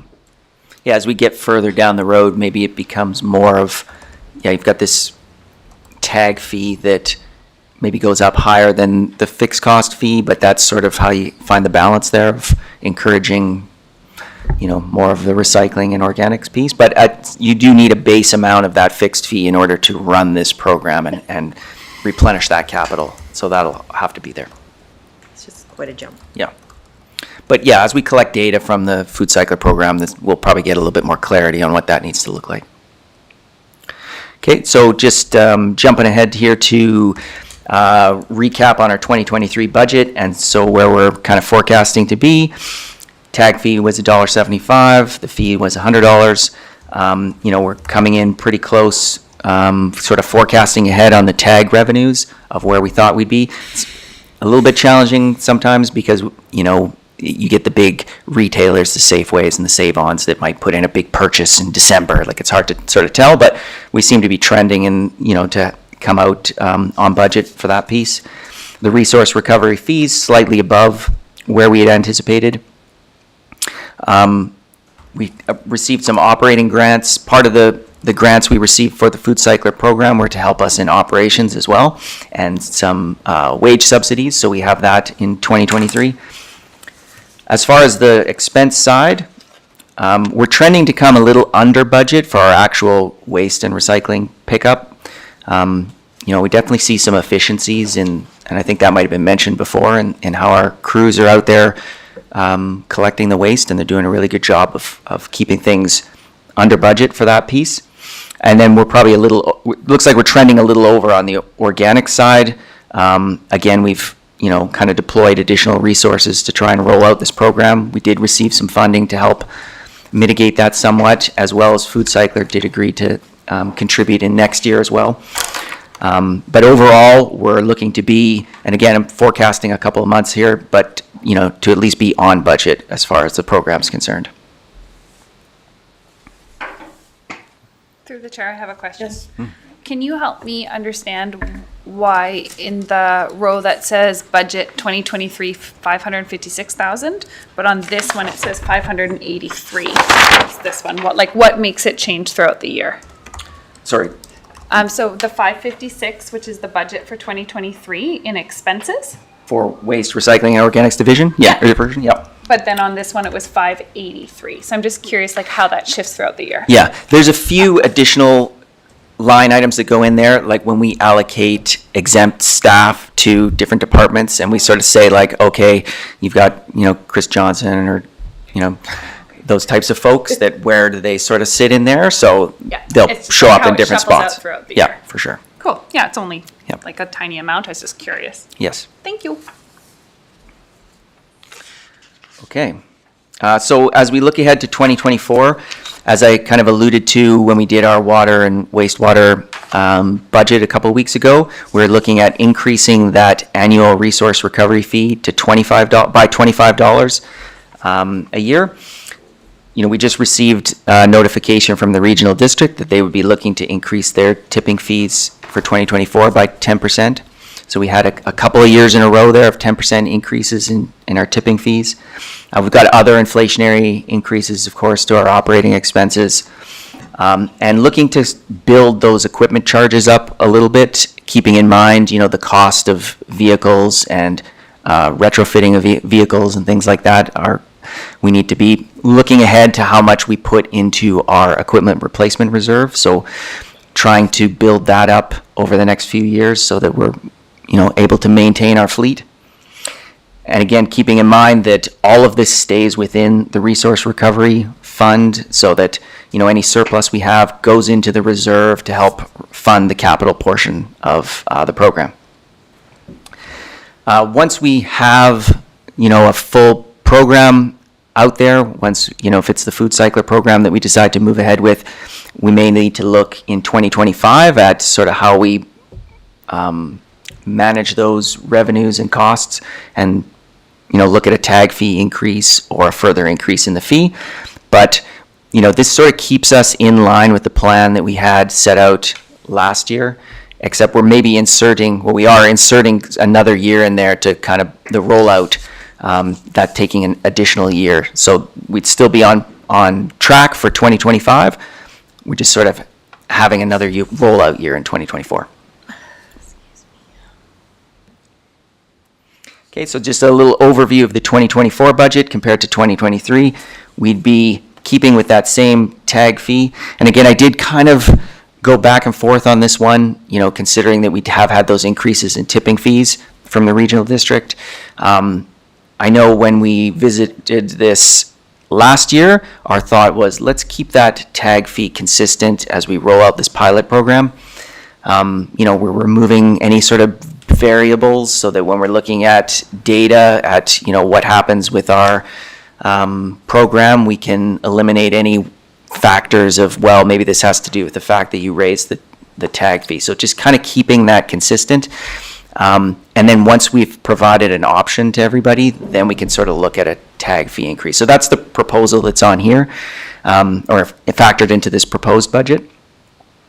So we'd be looking at, a slight increase in the tag revenues. I'm just sort of looking at the trend and seeing that that's, likely that we'd come in a little bit over on the tag revenues. The resource recovery fee would increase by that $25. We'd have some inflationary increases that I mentioned before as far as the waste and recycling fees for labor, for equipment charges, the organics diversion.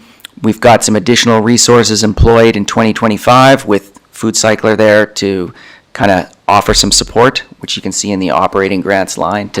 Some of that is their support that they'd be giving to increase our part-time labor to be able to deliver that program a little bit more efficiently. So we'd be coming in pretty close to 2023 as far as how much surplus we'd have to put into the reserve for capital. Okay, and just kind of that long-term piece. I know this is probably a little bit small to look at. I apologize. It probably doesn't look like anything on your screen, but maybe you can kind of blow it up a little bit. The intent here is that when we get to the 7th year of this program and the warranty period on these food cyclers ends, we want to have enough in our reserve so that we can start to replace these. So this would have us repay any amounts taken out of the reserve for food cyclers. So by that 2030 period, we're starting to build that up at the time that we would need to go out and start kind of replacing those. And at what rate that replacement is difficult to tell at this time, but that's sort of the target that we'd be in a positive position so we could move ahead with that. Councilor Ward. Thank you. Through the chair.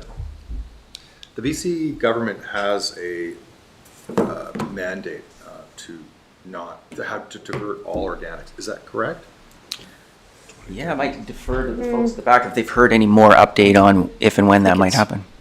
What was that, Emily? 2030. Okay. So that's their goal, is to have all. Okay. Coming up fast. Yeah, that is coming up fast. But it seems like we're in line to match that easily. Mhm. So. Yep. Great. Thank you. That's the Salmos facility, right? Like to process, to have a whole organics diversion Yes, program. yes, I just, Front yeah, to back, yeah. that's right. Okay, thank Seeing you. no other questions, I guess we can have a 5-minute recess. Can I have a mover? Mover. Seconded, okay, there we This go, was really moved, seconded, quick. and we're all in have a favor. question. Thank you. Let's do it. And we'll swap That- us, I think, the next hour, maybe. Said to 4, but. We'll see how the questions go. Okay, well, I promise not to fill the whole time with that.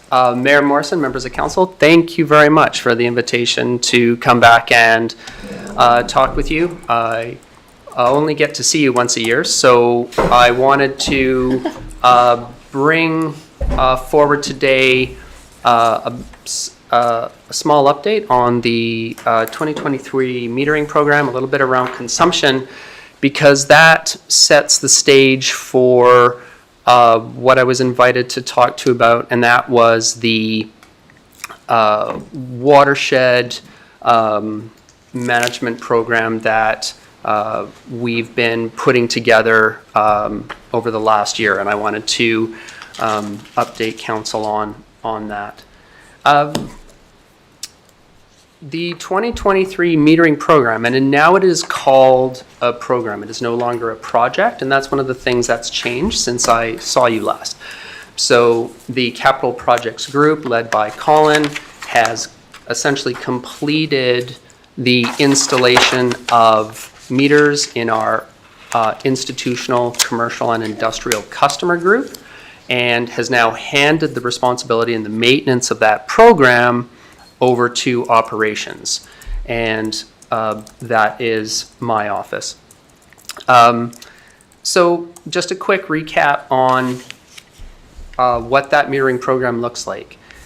In total, the City of Nelson manages 3,600 total water services, and of that, just under 10%, 360 of those services are ICI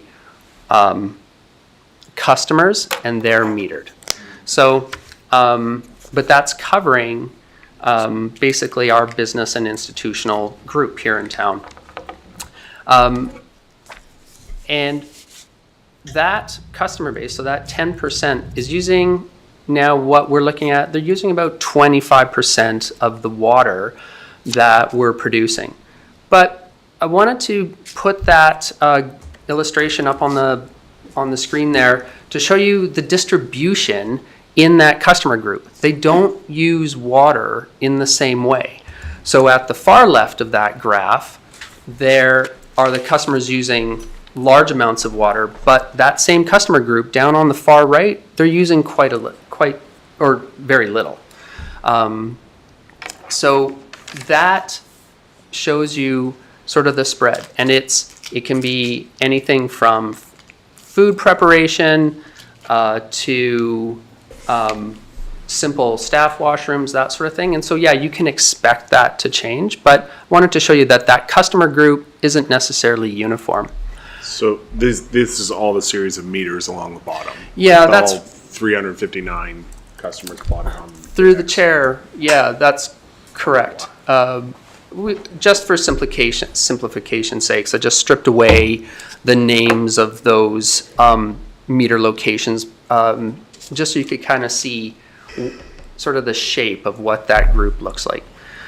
Now, council will recall that the intent of installing those meters was not to drive a billing structure. It was around demand management, water conservation management, and I want to report that that is working. So those meters, which are read monthly, do contain daily data points.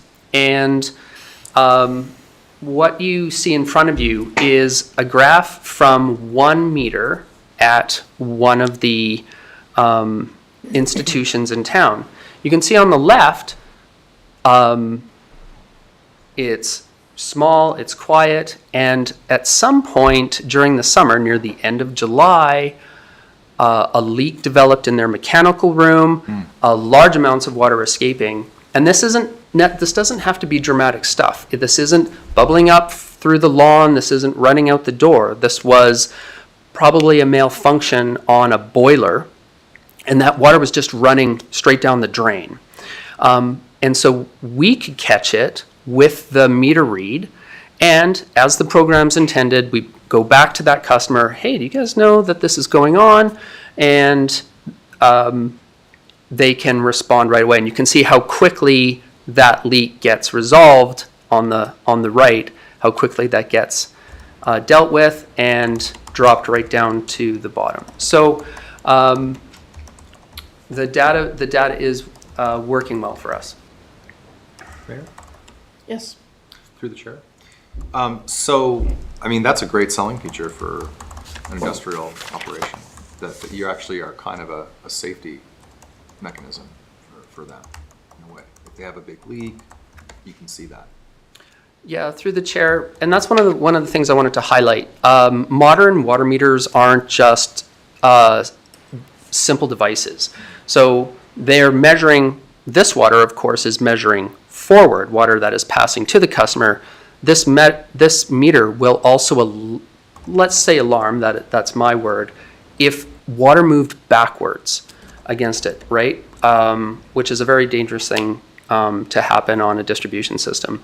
And so again, we can see that, they're flagged, we can get out there and talk to the customer about changes or issues that have happened on site for them. So I wanted you to have a look at what that meter data looks like to us. And of course, we are gathering this once a month, compiling a large data set for it.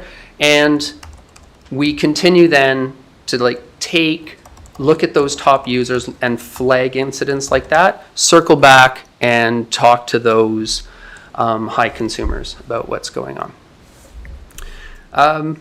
Well, if that customer group is using 25% of the water, where's the other 75% going?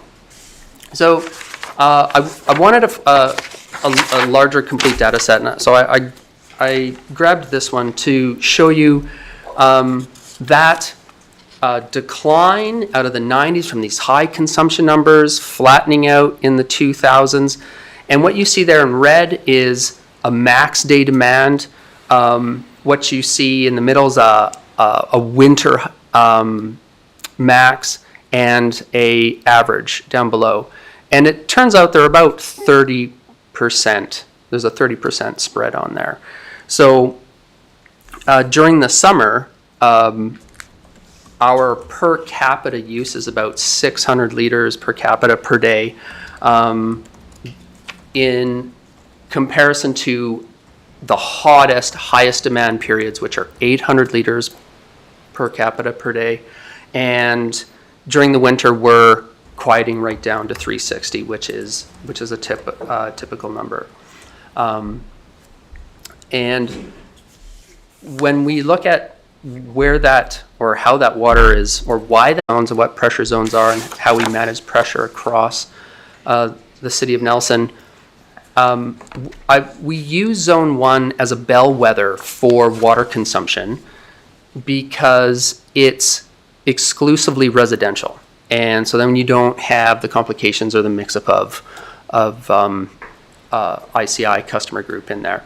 And you can see it correlates very closely with temperature, right? So, and that's a simple connection to make, but it's also kind of telling you when and where that water is getting used.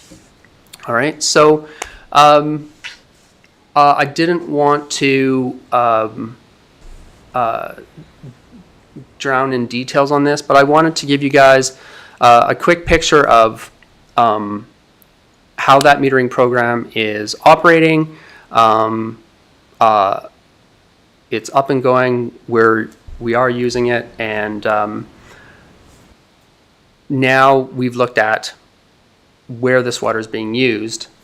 I want to start talking about where this water is coming from, and that's really why I came here today. Councillor Payne. Any questions before we jump into that next piece? Payne has a question for you.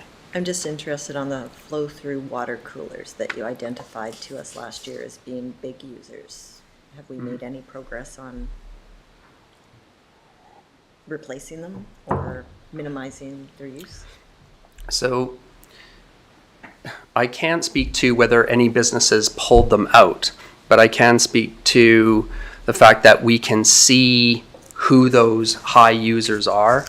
And I'm not sure if we had, when we addressed council last year, whether we talked about our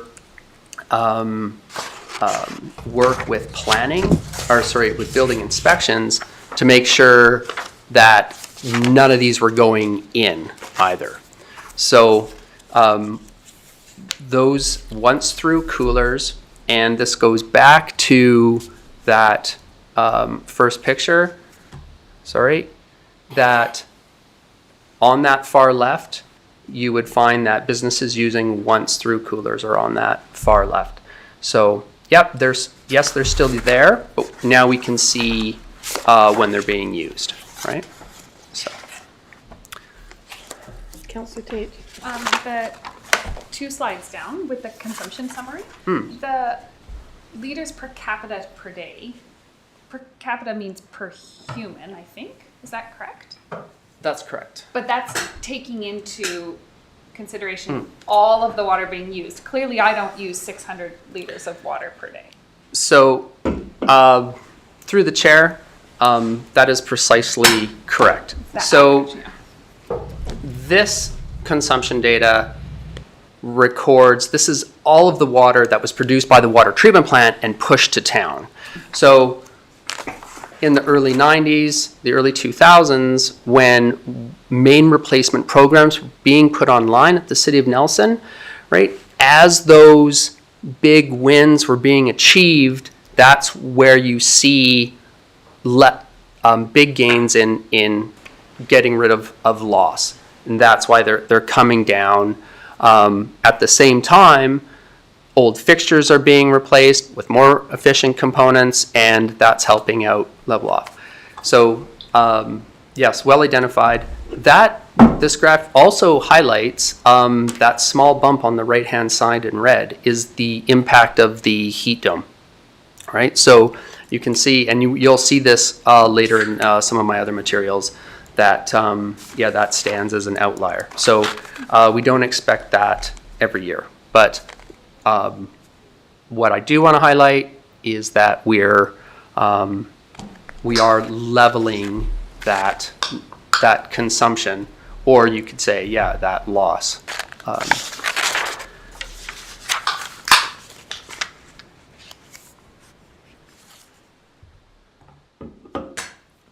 Any other questions before we move on? Nope, that's great. Thank you very much.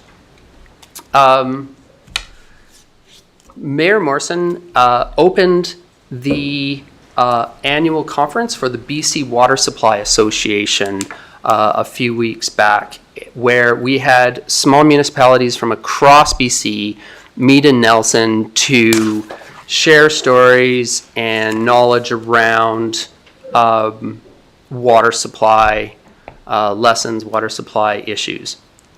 And I took that opportunity to present at that conference and share what we have been working on here in Nelson as well. So now that you've sort of got a little bit more of a context around the metering, our consumption, you can see our consumption is primarily residential, and you can see quite a lot of it is temperature driven, which means it's seasonal. Let's sort of move into, turn your attention towards the watersheds above us, the ones that you see outside the window right now.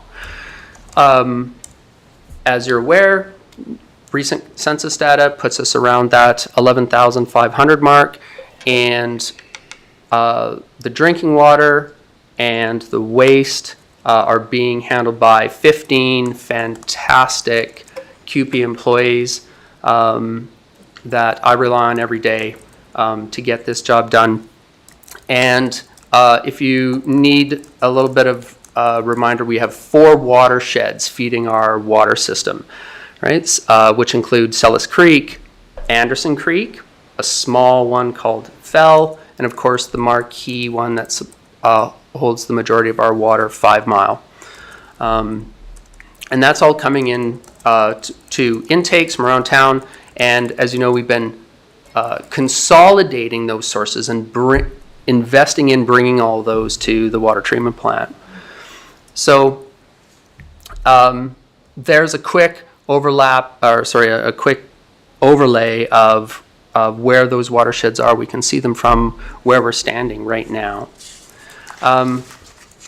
So what's going on? Well, Nelson down in the Kootenays resides in a huge watershed that is part of a much larger regional collection model. And this illustration here is just showing you just half the province and the number of, these are actually a map of snowpack monitoring stations for just the lower half of the province, right? So you think, okay, well, we've got a lot going on. There's a lot of data being collected. We should be okay. We can draw on that. But let's zoom into that, and okay, now things start to thin out a lot more. Yes, there is provincial and federal measuring on creeks around us, including Anderson, a station on 5 Mile. In that map, you guys will recognize Duhamel and Redfish Creek. And up at the top of that photograph, you're going to recognize or see there's that small photograph, small camera. Okay, what is that? Let's zoom into that. So that is the Redfish snow monitoring station. And what I've been finding over the last several years is I've been having to look to this station to extrapolate what kind of conditions we would be experiencing in 5 Mile or deeper in Sellis Creek. And that's fine. This is a very expensive asset. It's an amazing station, but it's across the valley, down a ways. Is the elevation correct, right? Do they match correctly with 5 Mile? And so it was always introducing a little bit of doubt into whether we could rely on this information for decisions. And then to further exacerbate that, the gray areas that you see set on this graph, the top and the bottom, those mins and maxes, both of those have been set just in my time here. And that speaks to the variability that we've been starting to see in our weather, right? And this is a snowpack station, so this is variability in snowpack.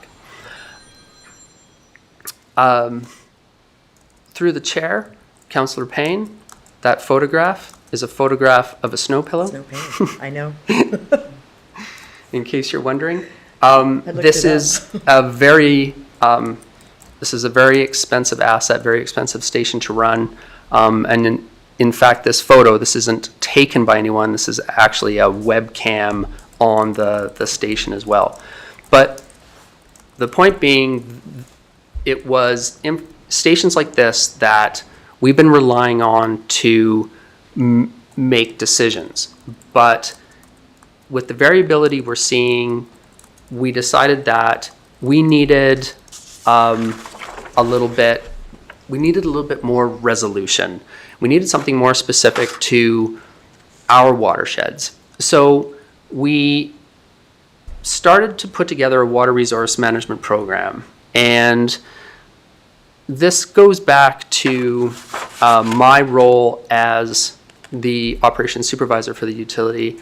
I needed to make a decision on if this was going to be a priority for us. I was going to have to steer resources to it and steer budget to it, right? And these resources I'm referring to are singular. So, but I knew with the metering program in place, our ability to collect data in a bit more automated sense, I could now look up to those watersheds and start applying resources to it. And part of this, keep in mind, is also driven by the freshets that we've all been witnessing here. In 2022, it was immensely late. It was late June. We had staff in the dark checking gauges and grates in the dark for a couple of weeks before things tapered down. And then this year, the freshet came quick and fast and very early, right? And I knew we needed to put a better system in place to be able to detect what's going on in our water sources and in the water the creeks that just pass through town, so we could get a better, more tactical understanding of what's going on. So when we were looking at shaping this program, I didn't do it in isolation. We did reach out to Nelson Fire and even planning, because they've got input too on, or at least information needs on what these creeks are doing as well. So with that input, I came up with these three sort of larger outcomes to help guide those decisions. One, we wanted to monitor stream flows in real time. That way, overtopping or overbank events may not, I won't use the term predicted, but are more quickly noticed. And it allows us as treatment plant operators to anticipate turbidity events. And as you know, turbidity is a key component for our water treatment. Next, understand the seasonal behavior of our watersheds, right? Because that starts informing when we take sources offline, bring them online, and helps us sort of create a rhythm for how the operators are going to work. And then three, contribute to that historical data set or build a data set. And that I'll show you is super important in giving that data meeting. So, all right, that's probably a lot of slides to spend on just the problem statement, but I wanted to show you sort of what challenges we're having in terms of keeping an eye on what are really dynamic watersheds. They're steep, they're fast, they react quickly to precipitation. So we set about putting in this monitoring network. Now, what does that information, what does that look like? All right, this is an example of the kind of information that comes back, but there's a little bit more here. The gray and the blue, those are actually percentile ranges. That is historical data from 5 Mile Creek. And that, when I say historical, I'm only referring to as far back as 1983. So these aren't super deep data sets, but they're better than nothing. And on some of our creeks, we have nothing, such as Sellis Creek. It was never big enough to attract the attention of Water Survey of Canada or anyone else for a large station. So that's up to us. So we've put in monitoring stations at those intakes straight away to begin creating a data set so we can start looking at the seasonal behavior and fluctuation of those watersheds.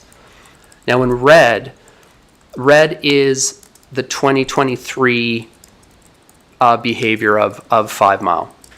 And you can see it having a hard time fitting in the box this year.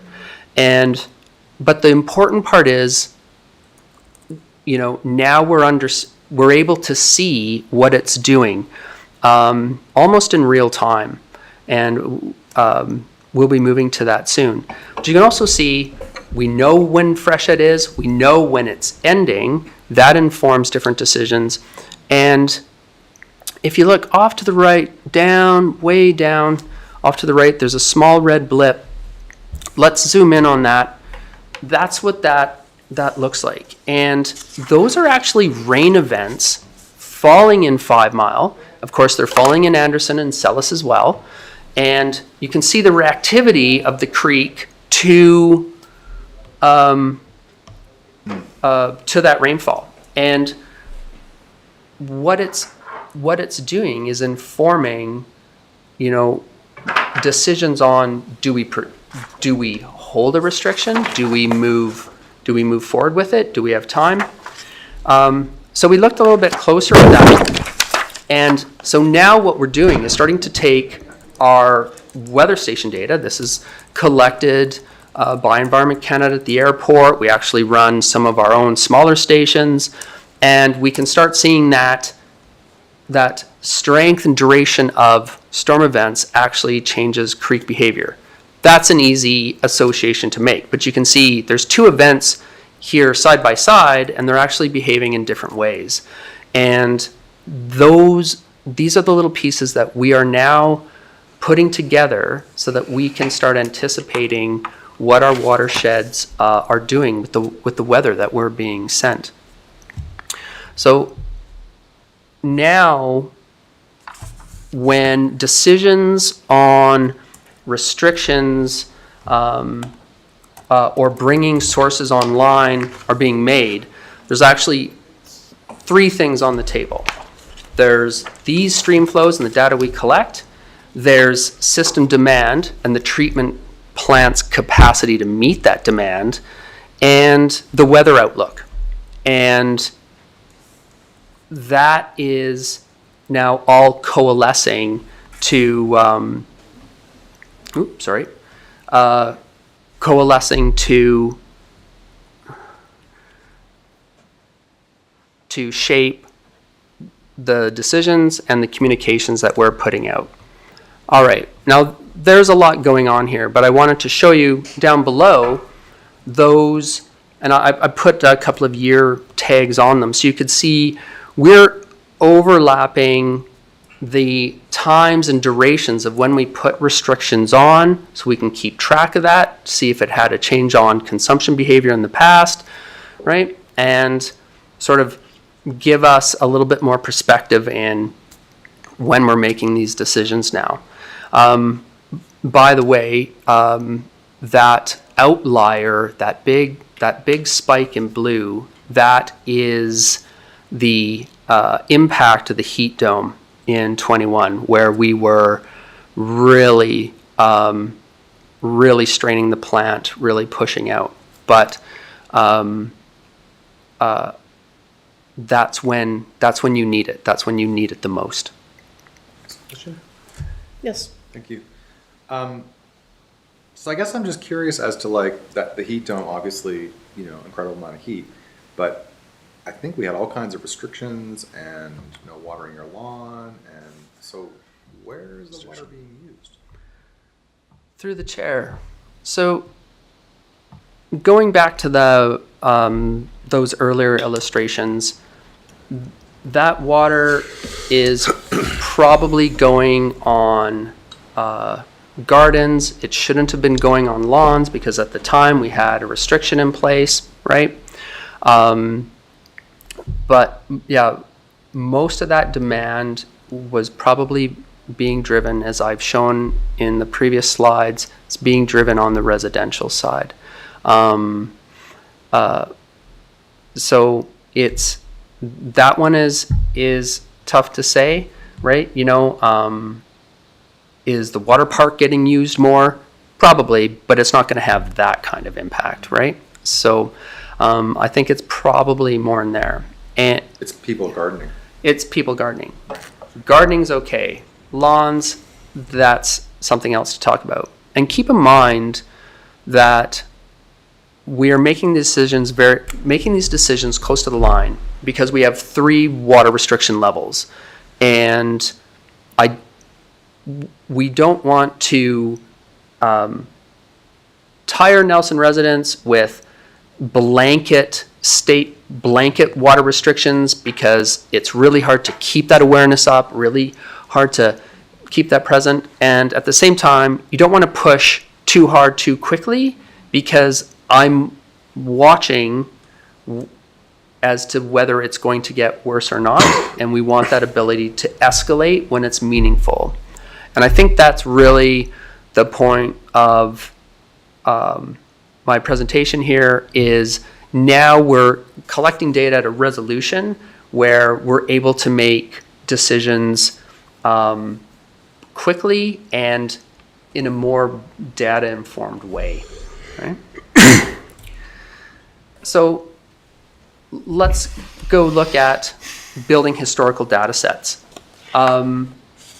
This is a quick snapshot of 5 mile stream flow from 1985 to present.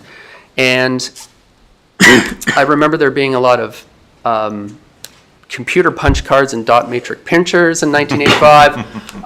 I don't think we had color conditional formatting back then, but you can see how valuable this can be.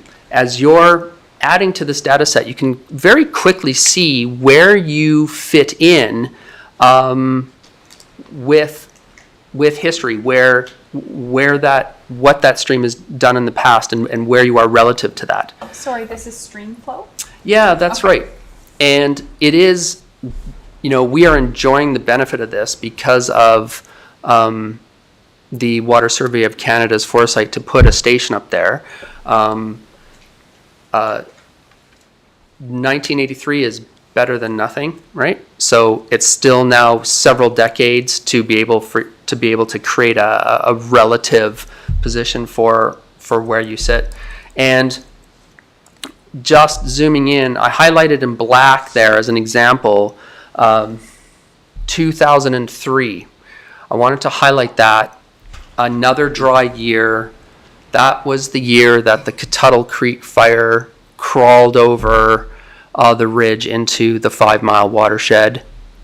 Incidentally, it was also the last time Kelowna was hit by fires as well, right? And that kind of goes back to that regional model, right? Regionally, everyone was suffering the same way, and we can see where we fit in, right? Whereas other years after that, right, quickly into the blue, into the wet, right, those are higher production years, right? But now right?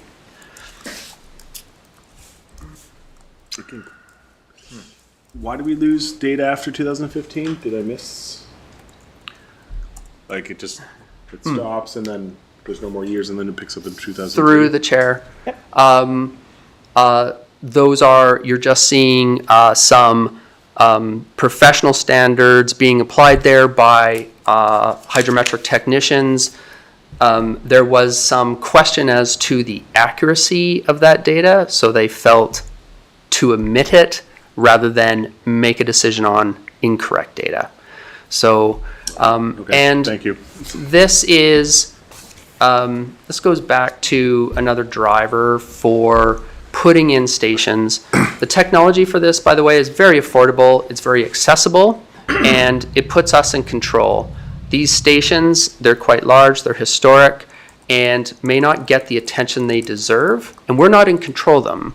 But when you have a hydrometric technician, such as the one at Kootenay Environmental, working on this, their expertise are there to determine if that measurement is drifting or slipping. When it does, then we'll make corrections. In the same way that the red line in those other hydrometric graphs was missing a piece. It was missing a piece because that data wasn't trustworthy and it was removed. And we're in control of that, right? So you can see now we've got a series of stations placed both at our drinking water watersheds and on creeks that aren't drinking water sources but could have impacts on private property, should they overtop. All of those different components now are forming or feeding data into our decision-making process. So looking forward, now that we've got this basic system in, where are we going to go from here? Snow water equivalency monitoring, which is a a way to measure the amount of water contained within the snowpack. Having that kind of measurement in our watersheds, in our drinking water watersheds, will go a long way for us to make decisions on when water sources are put online. And of course, connected with that is meteorological data that can do everything from anticipating potential drought, but also anticipating potential flooding, right? So this kind of stations, these kinds of decisions, they're not going to be made unilaterally. This requires relationships with parks, with BC Ministry of Lands and Forests, that is, and we're reaching out to them, leveraging relationships we have with Living Lakes Canada as well to help facilitate that. But we'll grow that network over the next couple of years so that we're able to build a robust picture of our watersheds and the water flowing through our city. That concludes my presentation. I am open for questions. Councilor Ward. Thank you. Through the chair. When you're looking at these basins here, so is this, the water we're getting into town is obviously snowpack, but rain too. Is there also an underground component? So like there must be water in the mountain itself that drains into the basin, is that correct? Yeah, through the chair, you are touching on a really important part. So I refer to these watersheds as surface watersheds, right? Because we are intercepting flow on these creeks for drinking water, but the watershed's health itself is really dependent on a healthy forest and the soil within it, right? We rely on that to retain moisture, right? Like a battery, and deliver that over time, right? And so forest fires can have a big impact on that. Yeah.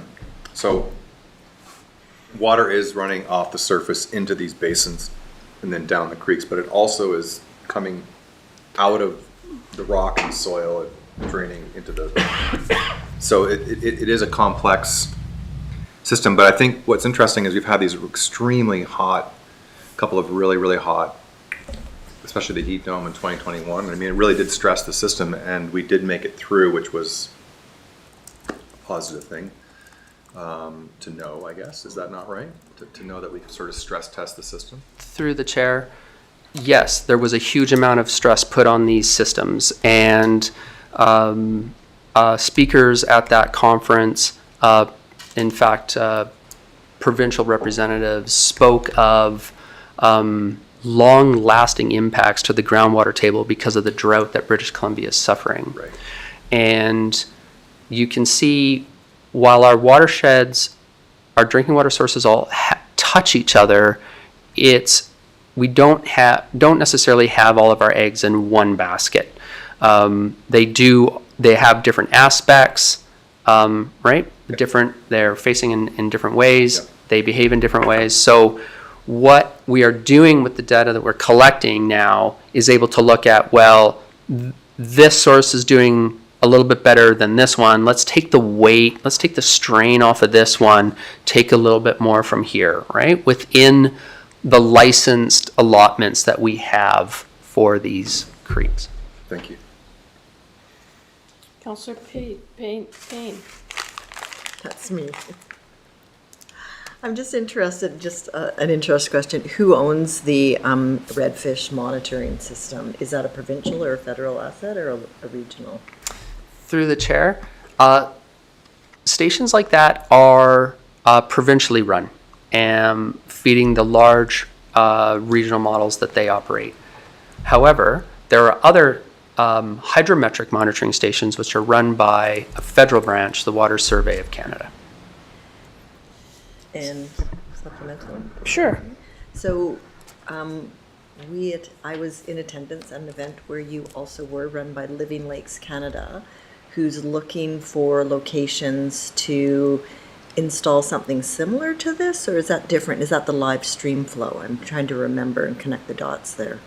Through the chair, yes, Living Lakes Canada has been hosting, what should we say, regional workshops where they're reaching out to small community watersheds and large watershed users like us to do a big information gathering on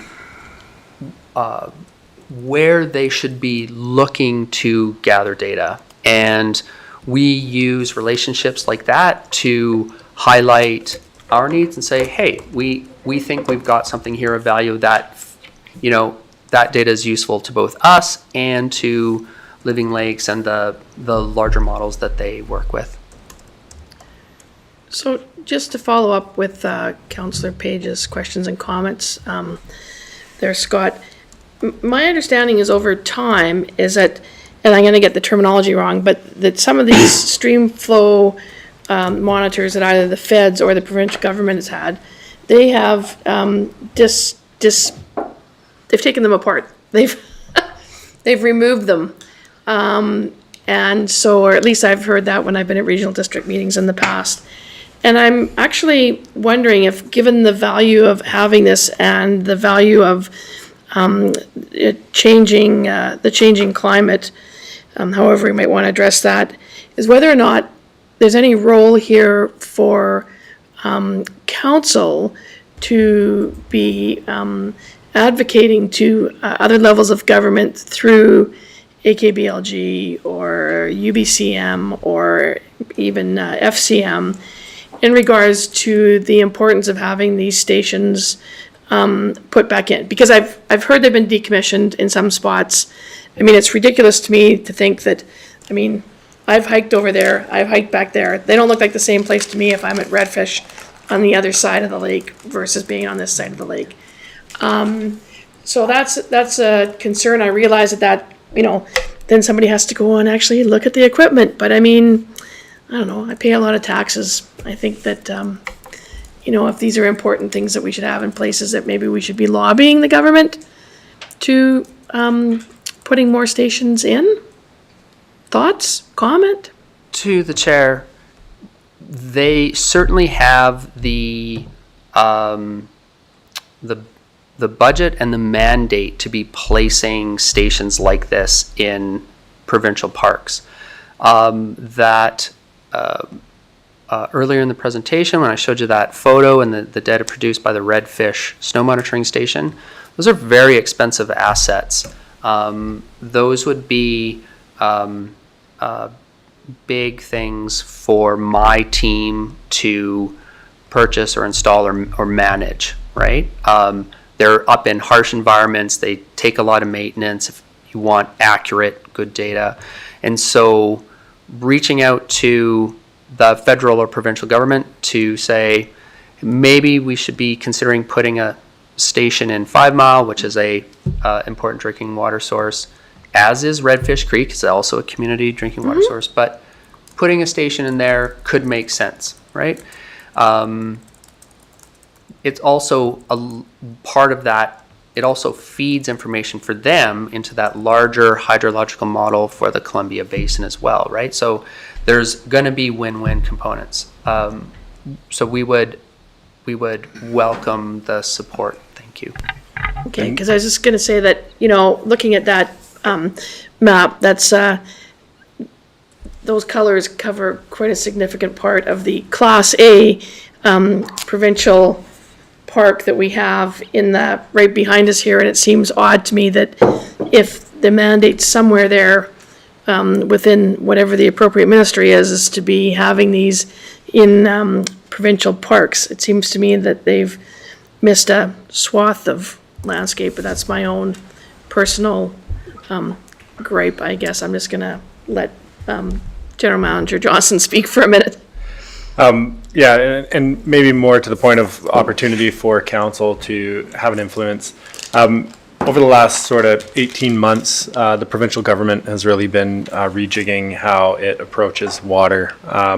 And they're now created the Ministry of Water, Land and Resource Stewardship. So, and in fact, taken the water monitoring side of, that was in Ministry of Forests for a long time and now And then plunked put it it in back this in. ministry. So a portion of that rejigging that they've been doing is looking at watershed and watershed health, which I think speaks directly to everything that Scott's been working toward here, as well as, you know, how monitoring might benefit. So I would just say that while we may not have a real clear area for advocacy for the council at this time, I think, you know, as we could probably do some investigation into the provincial policy and watershed work that they're doing, and then have an understanding of how we can continue to promote it. The only other thing that I would say, and you raised it with, you know, we're very fortunate that our watershed sits in a park, or our major watershed sits in a park. Plenty of communities are, of course, with the price of everything going up and the lack of sort of the hidden wood being available, easy hidden wood being available, you know, the timber companies are coming to the front country, and front country equals watersheds in our world and in the surface water world. So I would just say that we could probably look at it and see where that watershed portfolio is with the province, and you could also chat with your colleagues in the senior levels of government to see where they're, and then we could probably identify a better place to start advocating. But we're lucky we're in a park. Yes, thank you. Okay, any further questions from councillors? Look at that. Scott, you get the prize, maybe. Thank you, Scott.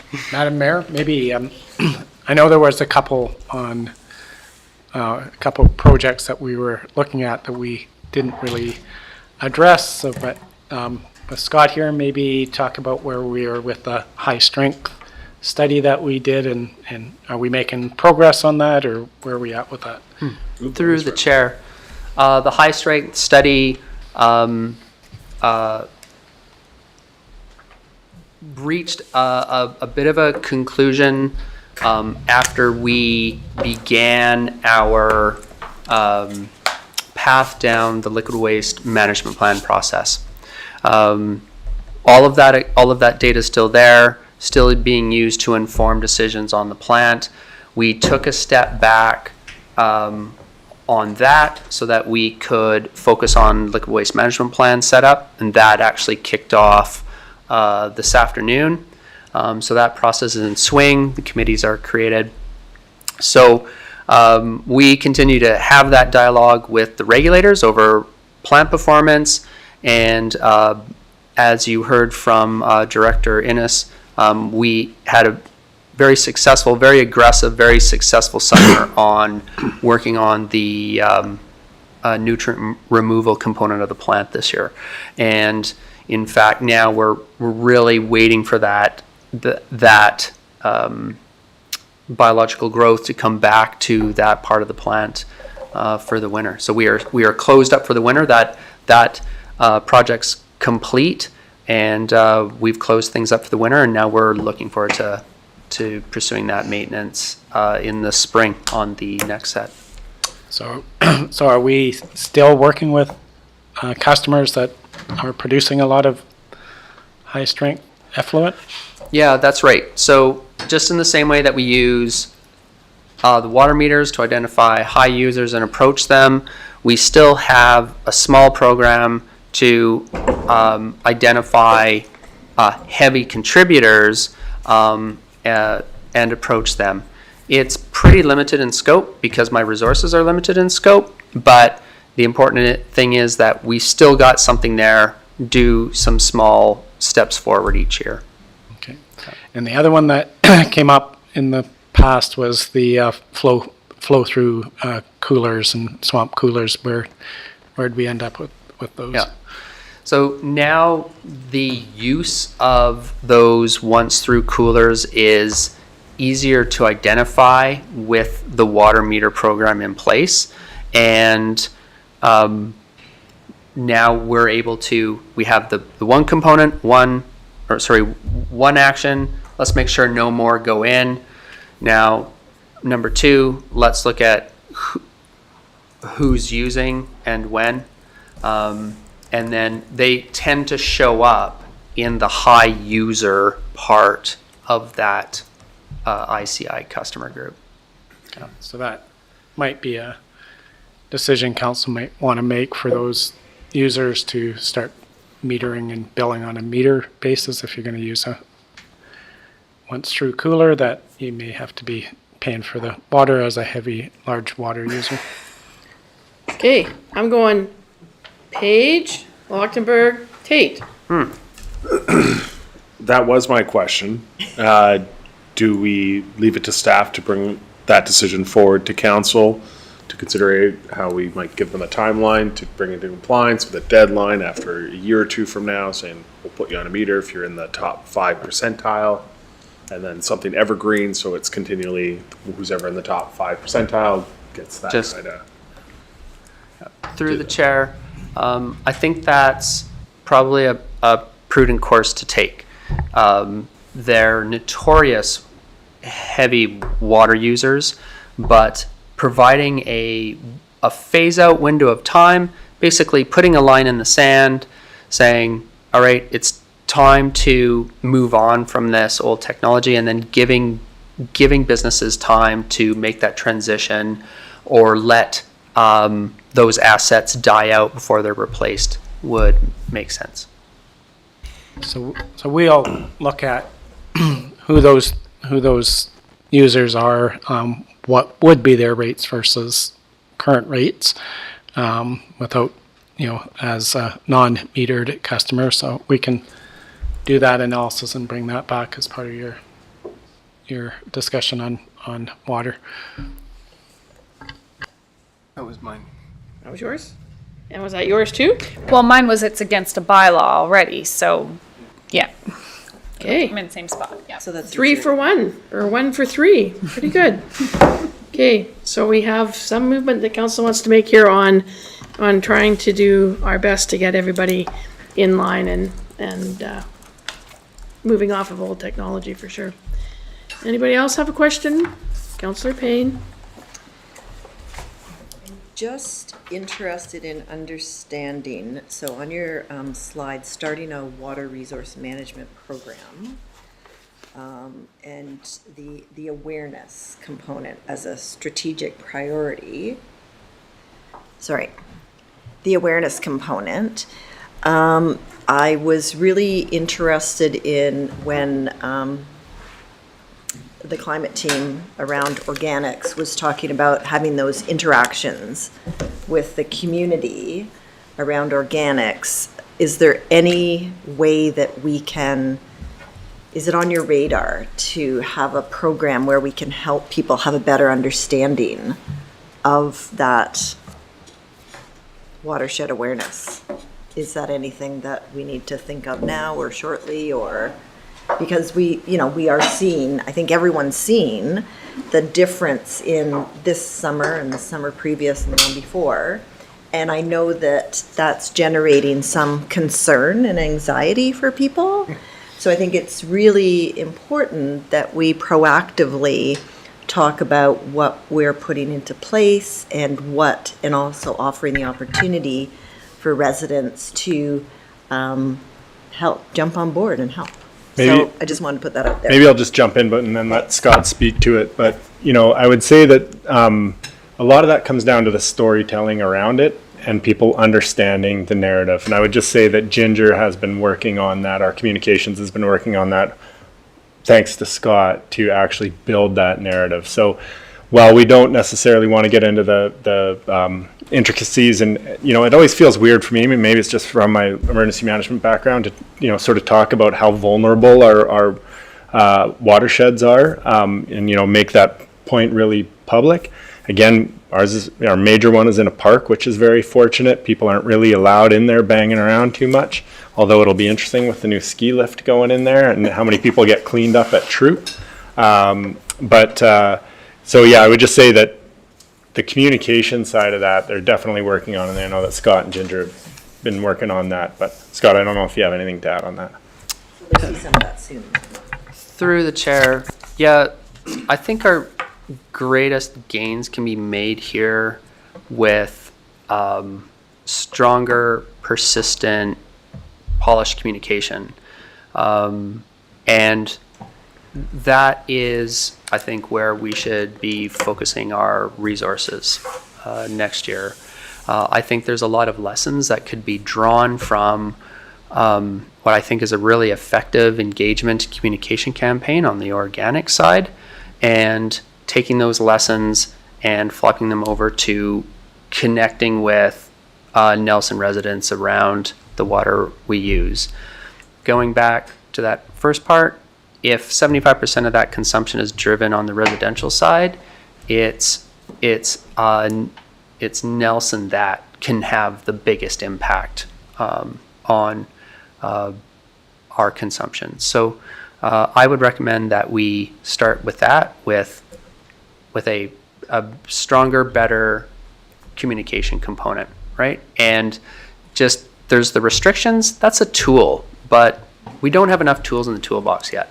So I think we should be looking at a way to just reach out and connect on that side. I think we could have a big impact. Councillor Woodward. Yeah, I think maybe an interesting thing, I don't know if it's possible, but to kind of gamify it a bit so that people could like say look at real-time use of our water system if they wanted to check in on like really hot days, where we're at, how much we're using, might be really interesting. Because I know that during the fire season, like I'm always looking at the wildfire map and the smoke map and the impacts that has on our town and our community and myself. But yeah, I think people might be really interested to see that you're applying all this kind of real-time data. It might be cool for people to be part of that and be like, you know what, we're in really high usage. I'm going to cut down my use. I'm not going to water my garden today because I'm going to be part of the solution. So. Yeah, through the chair, yeah, it's exactly sort of fresh outlooks like that we should be incorporating in our communication plan for this, so that we can move away from just that dry statement of what restriction we're at. Yeah.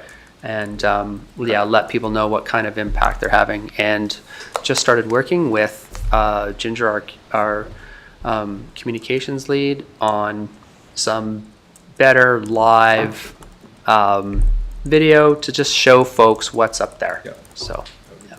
Thank you. Councillor Payne. I did look into some of these things because it is an interest area of mine, and I found a statistic, and I didn't write down the source, I'm sorry, but on average, Canadians who were charged for water, in other words, residential water meters, used 70% less water. Is that a statistic that you've run across, or? This was from a government site. I don't know if it was provincial or federal. I need to verify that. It seems a little steep. Yeah. Maybe in the summer. Yeah, During the normal part of the Yeah. year, it's pretty hard to. that's on average. Water use by 70%. I think on average, it's interesting. But yeah, so that leads us to, at some point in time, water metering.